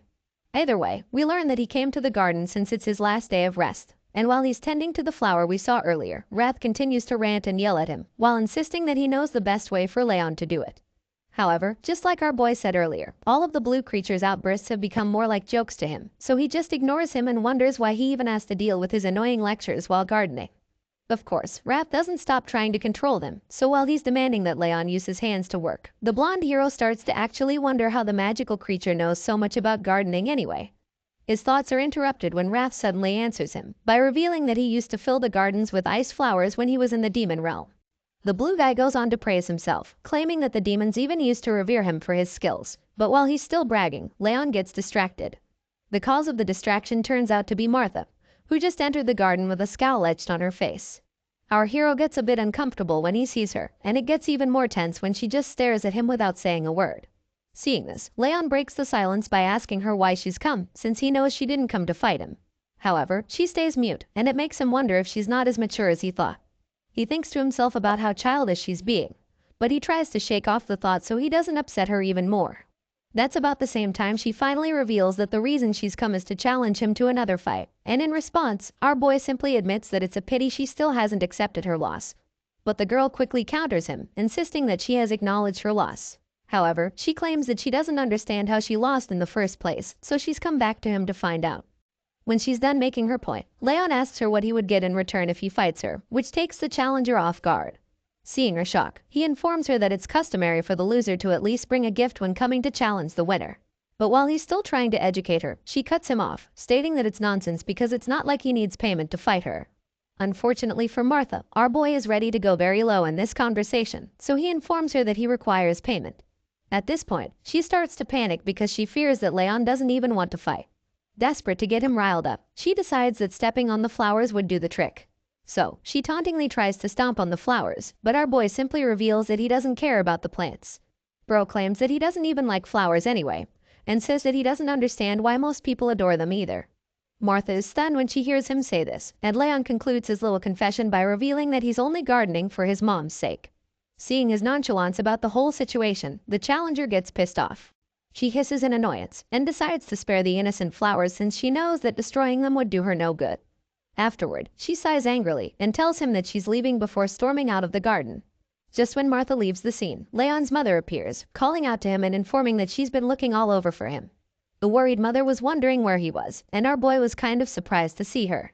However, that's not the main issue on ground at the moment, because it turns out that she saw Martha with him and has now become very curious about her son's friend. She's really excited to see Leon finally hanging out with people his age, so she almost instantly concludes that Martha is a friend he made while training. Meanwhile, the girl in question, who hasn't completely left the garden, hears the voice and turns around to look at the person. She sees Leon's mother and wonders if she's Sylvia Sieghart, the person who left the family to chase after a man, and then came back to save her own child.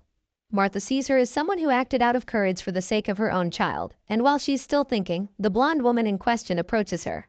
She notices the black hair of the girl she had seen earlier and expresses her happiness at finally getting to meet her. Leon, on the other hand, isn't so excited about the introduction, so he murmurs something about how nobody likes Martha and how they aren't really friends. Our boy tries to make his mom go inside, but she's just excited to meet her son's friend. She engages Martha in conversation, asking her if she got hurt during the duel. As you'd expect, the girl is taken aback by the mother's concern, but she manages to tell her that she's okay.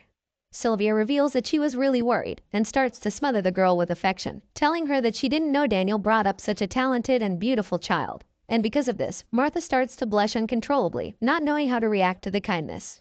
Either way, the woman finally asks her what brings her around, so the black-haired girl shyly reveals that she just had something to tell our hero. A very flustered Martha tries to cut the conversation short by claiming that she's done and wants to get going. But Leon's mother suddenly insists that she stay over and have a meal with them. This offer shocks the girl to her bones, and while she's still in a daze, Sylvia takes her hand and insists that she can't let her son's friend leave on an empty stomach. Of course, Martha tries to protest, but all of efforts prove futile because the next thing we see is the two kids sitting at a table while Sylvia serves the food. Leon is utterly confused by his mother's politeness and a bit embarrassed by the way she talks about the food he likes. When Sylvia sits at the table, she tries to make small talk with Martha. She confirms that the girl is a year older than Leon and then asks her if she had faced any troubles during training. The girl claims that she's fine in that department, so the lady goes on to talk about how the meat might be a bit tougher than she's used to. As a result, she asks Martha to chew well so she doesn't get indigestion, and the moment the girl hears this, she literally sees her mother and Sylvia for a brief moment. The flashback of Martha's childhood with her mother is brief, but it hits really hard. She continues to eat in silence, and by the time she's done with the meal, she thanks Sylvia for having her. The kind lady reveals that she's glad Martha enjoyed the meal, and then she asks the girl to be nice to Leon going forward. Meanwhile, the son in question is standing a few meters away in utter confusion, because has no idea why the hell Martha is also acting so nice all of a sudden. It makes him wonder if she ate something bad, and Raph, who's just as confused as him, suggests that it might be a possibility. Later, while walking home, Martha thinks about the meal and concludes that Leon must think she's crazy. However, Sylvia's eyes look just like her mother's, and it made it impossible for her to reject the offer. Martha thinks about how her hair color, face, and voice were all different, but despite that, she could really feel the warmth of her own mother from Sylvia. We suddenly learn that after Martha's real mother was kidnapped by the white blood cult, she was adopted by Daniel, and from that day, she vowed that she would never lose until she found her mother. Since then, she had done everything to keep that promise, but that was until she lost to Leon. Martha knows that the Zygarts adopted her for her talent, so she fears that she might get kicked out if she keeps losing. It seems that her father is a soft person, but the girl starts to wonder what would happen if it's all an act. If that's the case, then it would mean that she would lose all hope of finding her mother. This is why she is so hard on herself, because she thinks in her mind that she's never allowed to lose. When Martha gets home, she's met by a messenger who's been waiting for her, because he has a message for her from Daniel. The young lady is shocked to see the letter that her father left for her, and the messenger claims that it was probably written right after the duel. In the letter, we see her father congratulating her on her first loss, reminding her that one loss doesn't make her a loser. He encourages her to think about what made her lose, and improve on it, rather than get worked up about the defeat. In the end, he wishes that he could be there to comfort her, and apologizes for how long his mission is taking him. But he also assures her that he loves her, and that he's still looking for her mother with the best of his abilities. The note closes with him telling her to hold on, because he hasn't given up on her. After reading the note, Martha seems rather cold about it, and simply tells the messenger to inform her father that she'll keep his words in mind. The moment she enters her room, she resumes beating herself up about the loss. The girl thinks that the defeat was really pathetic, because it wasn't even a result of her letting her guard down or something. Troubled and frustrated, she stands in front of her mirror and picks up a knife, deciding that she has to acknowledge her loss and move forward. Martha insists that she can't bring shame to her father, so she cannot pretend that her defeat never happened. As such, she decides that she has to mark the event and improve upon her mistakes, and ensure that she won't be ashamed to see her father. With this in mind, she begins to cut her hair with the knife. And by the time she's done, she decides that it's time to set her mind straight, so that she can let go of her stupid and pathetic past. Martha then stares at her new appearance in the mirror, and vows that she will become stronger than ever. The next day, when she arrives at the training ground, the other students can't believe how different she looks, but she just ignores all their murmuring, and heads straight down to where Leon is sitting. Our boy is also quite shocked by her change in appearance, but she doesn't even give him a chance to ask anything before stating why she's come to see him. The young lady suddenly admits that she knows an apology won't make up for the way she's treated him in the past, but she assures him that she's going to keep her promise. As you'd expect, Leon has no idea what she's talking about, so he reluctantly asks her what she's trying to say. In response, the girl begrudgingly admits that she's talking about the deal they made before the first duel, where the loser is supposed to obey the winner.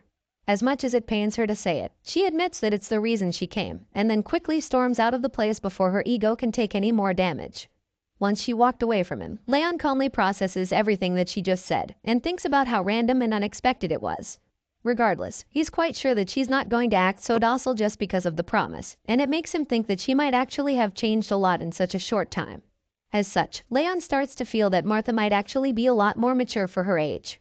However, this conclusion gets proven wrong immediately when he sees the girl in question kicking one of the other students for getting in her way all the time. As he witnesses her kick the shit out of the green-haired weakling, he realizes that she probably only changed towards him. After that scene, the next thing we see is that the new year has arrived. Right from the start, there have been many small changes, and it's mainly because of Martha's promise. Everyone initially felt that her ego wouldn't let her keep the promise, but she proved them all wrong by actually obeying our hero. Some other changes include the fact that Byrne finally learned to be more patient with other trainees, and that Lunan was still a bit dazed out, but her sword had gotten a lot more precise. All of these changes are really good for the students, but the most important one is the fact that Leon now trains every day, so he can be ready to give his all. As you can imagine, this constant training only makes him more powerful than he already was. Some of the other students stare at him in astonishment when they see that he has already completely mastered a technique that he was taught the previous day. They start to wonder if he already knew the technique, but quickly remember that it's kind of impossible. The most baffling thing about Leon's sudden mastery is that he was just standing still with his eyes closed when the technique was being taught. As they watch him do his thing, the other students start to believe that our hero's posture might even be better than the instructor's.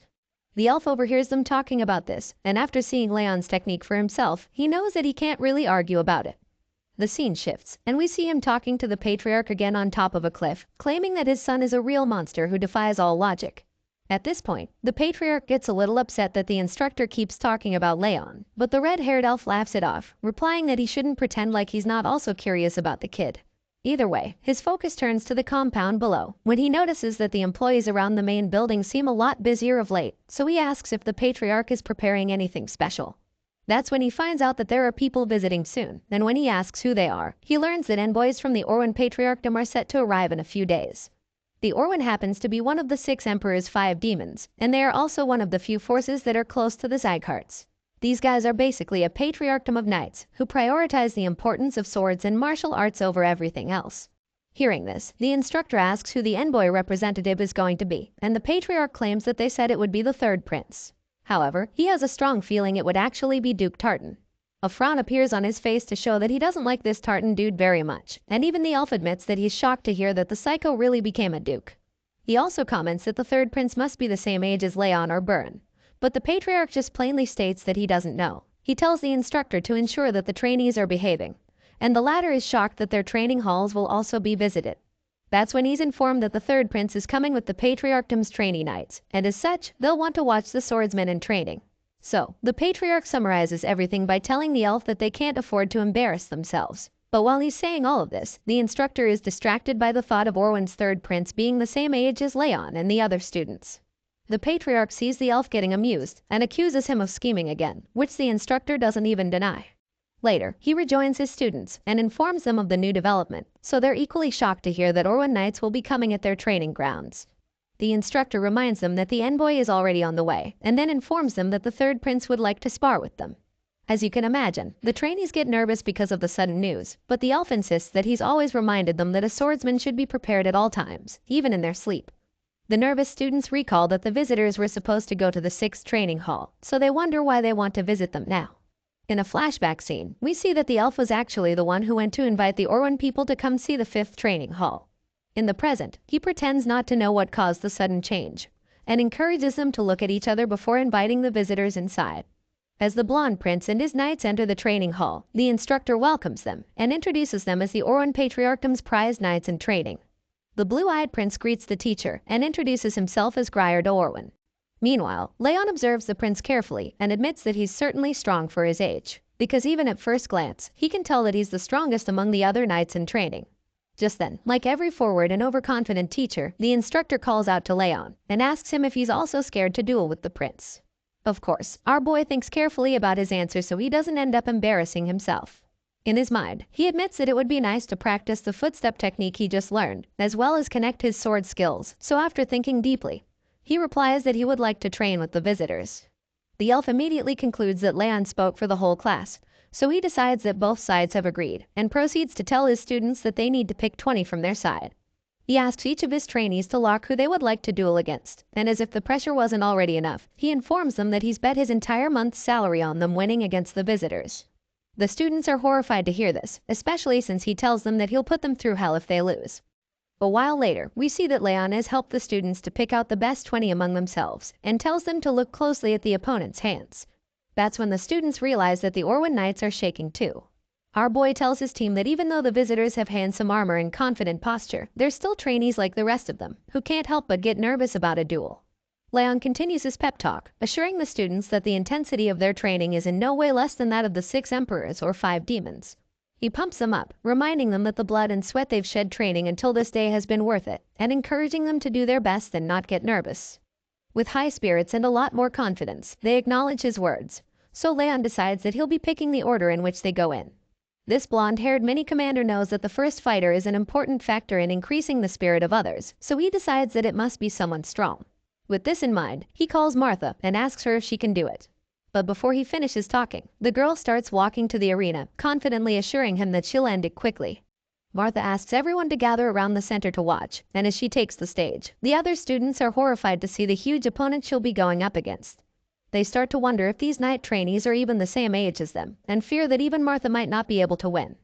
The Orwan knight in training introduces himself as Tars, and compliments her body for being so well trained, even though it's not fully matured. He then admits that he's looking forward to their duel. But while the other students worry about how the fight would go, Martha is so confident in her victory that she tells Tars to stop acting polite and just start the fight. Our girl is as feisty as ever, and it looks like she'll finally have a chance to redeem her character in this story. I've enjoyed her character development so far, and I'm now looking forward to seeing what the Orwan's third prince is going to be like. Will he end up being a stuck-up and prideful character, or will he actually have a positive attitude towards our heroines? The prince is shocked to see that Martha is overpowering Tars, who's actually the bigger and seemingly stronger knight in training. He watches the black-haired girl in awe as she attacks the Orwan knight with a confident smile. Overall, the swordsmen of the 2nd training hall proved that they were definitely stronger, and they lived up to the Zygarde name, because they were clearly on par with the kingdom's knights in terms of skill. On the other hand, the trainees from the 6th training hall turned out to be rather disappointing with their skills. Even though they were well trained, they were still inferior in skill compared to the Robert family's knights in training. However, the prince couldn't help but admit that the 6th training hall is still where the most talented trainees were, especially after seeing Martha's brave and epic display of incredible swordsmanship. From a distance, we see the Orwan Kingdom's duke speaking with the red-haired instructor. He asks Lemmer if this is the reason he came out of nowhere to suggest a visit to the 5th training hall. In response, the elf claims that it's a rare opportunity to be able to duel against one of the 6 emperor's knights in training, and then reveals that he suggested the matchup because he thought it would teach his students a lesson. The visitor is surprised to hear this statement and admits that he can't believe those words just came from the person who used to be called the Brilliant Sword. Hearing this, Lemmer just teases him, asking if he should act the way he used to back in the old days. He even suggests that they make a bet, at which the Duke confirms that the elf's betting tendencies are still very much a part of him. Interested in the offer, he asks the elf what the terms of the bet are, so he responds, saying that they should have 20 duels in total, and then reward the winner. Lemur believes that it would be a lot more fun if they wagered on the duels instead of just watching the matches, but the guard captain finds his suggestions overly confident. He reminds the Duke that his knights were given training in Orwyn, so he asks him if he's really sure that his trainees in the training hall can beat them. This question just causes Lemur to burst into laughter, before telling the visitor that he has way too much faith in his trainees. The elf admits that he too has great faith in his students, implying that he's very sure they can defeat the visitors. The scene shifts back to the fight, where we catch up with Martha, who's still giving Tars a horrible time in their matchup. She lands a powerful sword slash which he manages to block, but the impact is so great that it pushes his feet into the wooden floor. Immediately in the next second, the force of her attack shatters his sword, and as a wave of horror washes over his face, he starts to ask himself how the girl could be so strong. The guy is sweating at this point, because of how terrified he is, but Martha doesn't even care that he's now defenseless. She just follows up with another powerful hit to the gut, which should ordinarily be enough for Tars to start coughing out blood. Even though he's wearing metal armor, the hit is still so strong that it forces him to his knees. As such, Martha is announced as the winner of the honestly one-sided duel. Our boy watches the whole thing feeling dazed, and admits that he thought she would be softer in her swordsmanship after fighting against him. He's completely taken aback by the fact that she has even increased her speed and power instead. After the massive win, Martha sheathes her sword, and with a smug look on her face, she asks her defeated opponent why he would depend on his strength so much, when he didn't even put everything into his first attack. This dark-haired girl with no chills even calls him an idiot for making that costly mistake against her. Seeing her confidence and increased strength, Leon admits that he finds it pretty amusing. But Wrath instantly chimes in, claiming that there's nothing amusing about watching these little ants fight. The grumpy blue creature claims that all the duels are even boring to him. But our blonde hero just responds, reminding him that not all ants are young. Wrath just scoffs when he hears this, and begins to brag about his exploits back when he was in the demon realm. He claims that back then it was more entertaining to him when he pitched younger demons to fight against each other. However, before he can finish bragging, Leon just smashed him back into vanishing. Our boy is having fun, so he just wants the blue guy to shut it for now. Not long after that, we see that it's time for the next duel between the trainees and the visitors from the Orwyn Kingdom. It's the 18th match, and this time, it's between Lunan and another knight in training, named Idalia. Once the announcement is made, Leon prompts Lunan to step forward for her fight, and the white-haired lady timidly walks her way into the arena. Standing face to face with her opponent, we see that the redhead appears to be a lot more confident in the fight. Idalia sees Lunan coming to meet her, and tells her that she doesn't like the spaced-out look in her eyes. Apparently, it annoys her, so her confident demeanor quickly changes into an angry mood as she activates her powers. Huge flames appear all around the redhead, and when Lunan sees this, she quickly retorts that she doesn't like fire either, especially since she has the power of ice. The white-haired knight in training grips her sword tightly, and activates her own power as well, which causes cold icy chills to fill the air and surround her. Even though it doesn't show on her face, Lunan immediately assumes a more confident stance in preparation for the duel. And the next thing we see is the two girls clashing swords. Idalia seems to be more ferocious in her attack, while Lunan tries her best to remain focused. As the fight goes on, a huge cloud of steam erupts, and the other trainees just watch anxiously, not sure what's going on. Inside the smoke and mist, the redhead seems to be lost as she can no longer find her opponent, and while she's still standing confused, Lunan sneaks up behind her from within the dust and fog. Idalia instantly senses the sword attack coming from behind her, so she quickly turns around to land a powerful slash of her own. Unfortunately, she misses the shot, and Lunan disappears into the dust once again. At this point, the redhead is even more perplexed, but then she quickly concludes that it must have been an illusion. She's still trying to process the entire thing when the white-haired knight in training sends chills down her spine by placing the cold edge of her sword on the visitor's neck. Idalia is bewildered by this sudden turn of events, and as she stands in that vulnerable position, Lunan is declared the winner of the 18th match. After the announcement, the calculative knight in training starts walking away, so Idalia calls out to her, admitting that it was a good fight even though she lost. But she suddenly stops talking when she sees that Lunan isn't even listening to her. The winner walks straight to Leon to ask him if he watched her fight, like a student seeking for validation. Thankfully, the blonde hero commends her for improving on her footwork and the victory overall. Even though Leon tells her she did a good job, she doesn't seem to be proud of herself. She just sits on the floor like she's the one who lost, and our boy is pretty confused by this. Meanwhile, Lemur is having a kick out of the results he's seen so far. Since the little tournament started, his students have had 9 wins and 9 losses, which means that they're currently tied with the visitors on the number of wins. So, he jokes about it, suggesting that things are getting pretty heated for the two sides. Regardless, it doesn't make him any less excited to announce that it's time for the 19th round of the day. This time, Burin is called up to face off against the next opponent from Orwin, Saren. The two swordsmen take equally confident stances as they stare each other down before their fight. The visitor introduces himself first, revealing that he's Saren Kaisel, a knight in training. And that's when Burin Zygarde does the same, introducing himself as a trainee. While the two are exchanging pleasantries, Leon takes a closer look at Saren and claims that he looks pretty strong. This worries him, because he feels that Saren is the strongest visitor after the third prince. But while he's getting worked up about it, the fight begins. As you'd expect, the two knights in training engage in a very heated duel. Burin attempts to land a low hit, while Saren opts for an approach from above. Not surprisingly, they cancel each other out over and over, so Burin begins to realize that his opponent is very similar to him in skill. He starts to feel threatened, and fears that it will be over for him if he lets his guard down for even a second. Saren launches at him to land another powerful blow, so the blue-haired swordsman knows that the guy must be thinking the same thing. The two guys are clearly evenly matched, but they're both aware of this, so neither of them holds back. Burin and Saren go at it with all their might, and after a grueling duel, we see that there's no winner this time. Both fighters point their broken swords at each other, and they're panting heavily after such an intense fight. Meanwhile, the other trainees watching are astonished to see that Burin and Saren somehow managed to break their swords. Seeing that this is the result of the 19th duel, the instructor confirms that the match has ended in a tie. After the announcement, a very pissed off Burin just walks back. Still, Leon commends him for doing a good job, claiming that Saren was the strongest fighter out of all the Orwin knights in training so far. But of course, the grumpy blue-haired guy just storms past him, feeling very disappointed with his own performance. He claims that it doesn't matter how strong Saren was, because he feels that he should have won at all costs, since he went out there to fight with the Zygarde name on the line. However, while he's beating himself up about it, the blonde swordsman just calms him down with a pat on the shoulder, telling him not to worry about it. Burin turns around wondering why he said that. But then our boy suddenly starts walking away, but not before vowing that he'll win the last fight for them. Leon is very certain that he'll defeat the strongest Orwin knight in training, who is none other than the third prince, Grier de Orwin.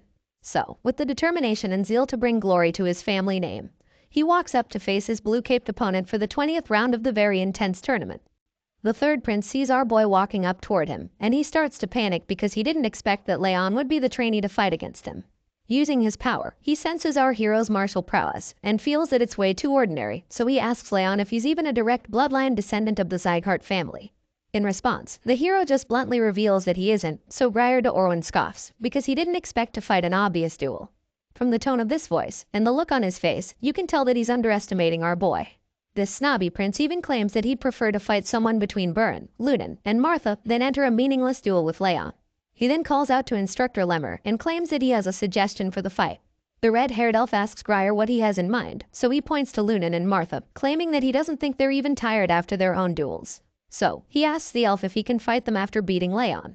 I swear, this guy is overconfident for no reason. After hearing this very bold idea, Lemmer gleefully accepts the proposal, reminding the prince that it's only going to happen if he defeats his current opponent. With the instructor's approval, Grier asks that the girls start getting ready for him right away, because he thinks his fight will be over too quickly. This dude is so confident that he's going to win, that he even decides he won't use his aura against Leon, feeling that he wants to save his power for the girls. After making this decision, he unsheathes his sword, probably thinking that he's just going to casually defeat our boy in a few seconds. Leon hears everything the third prince says, but he doesn't even respond to his insults. Instead, he chooses to do the talking with his sword, so he unsheathes his blade as well. Just as the fight is about to begin, Duke Tartan arrives at the scene, and is horrified when he sees Leon. He asks the instructor who the blonde monster is, and comments that he didn't even notice him before because of his inconspicuous presence. However, now that he sees him, he feels very disturbed by him. Lemmer just responds by saying that the Duke isn't so blind after all, and asks him why he didn't warn the third prince if he knew about Leon's strength.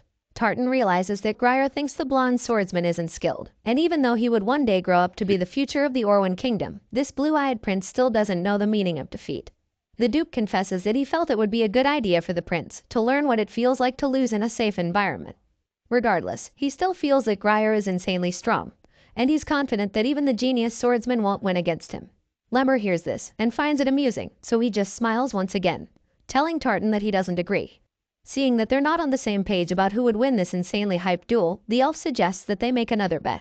The Duke is taken aback by this and asks Lemmer if he loves to gamble that much. However, the red-haired instructor assures him that it would be a simple bet on a few drinks, so Tartan agrees with him and asks what they're betting on. In response, Lemmer just raises his hand, showing 5 fingers before making a very bold statement, claiming that Leon will end the third prince in just 5 attacks. At this point, it appears that the instructor is even more confident than Grier, who thinks he'll take our boy out very quickly. The fight starts strong, and the red-eyed swordsman charges at the prince with a powerful sword attack.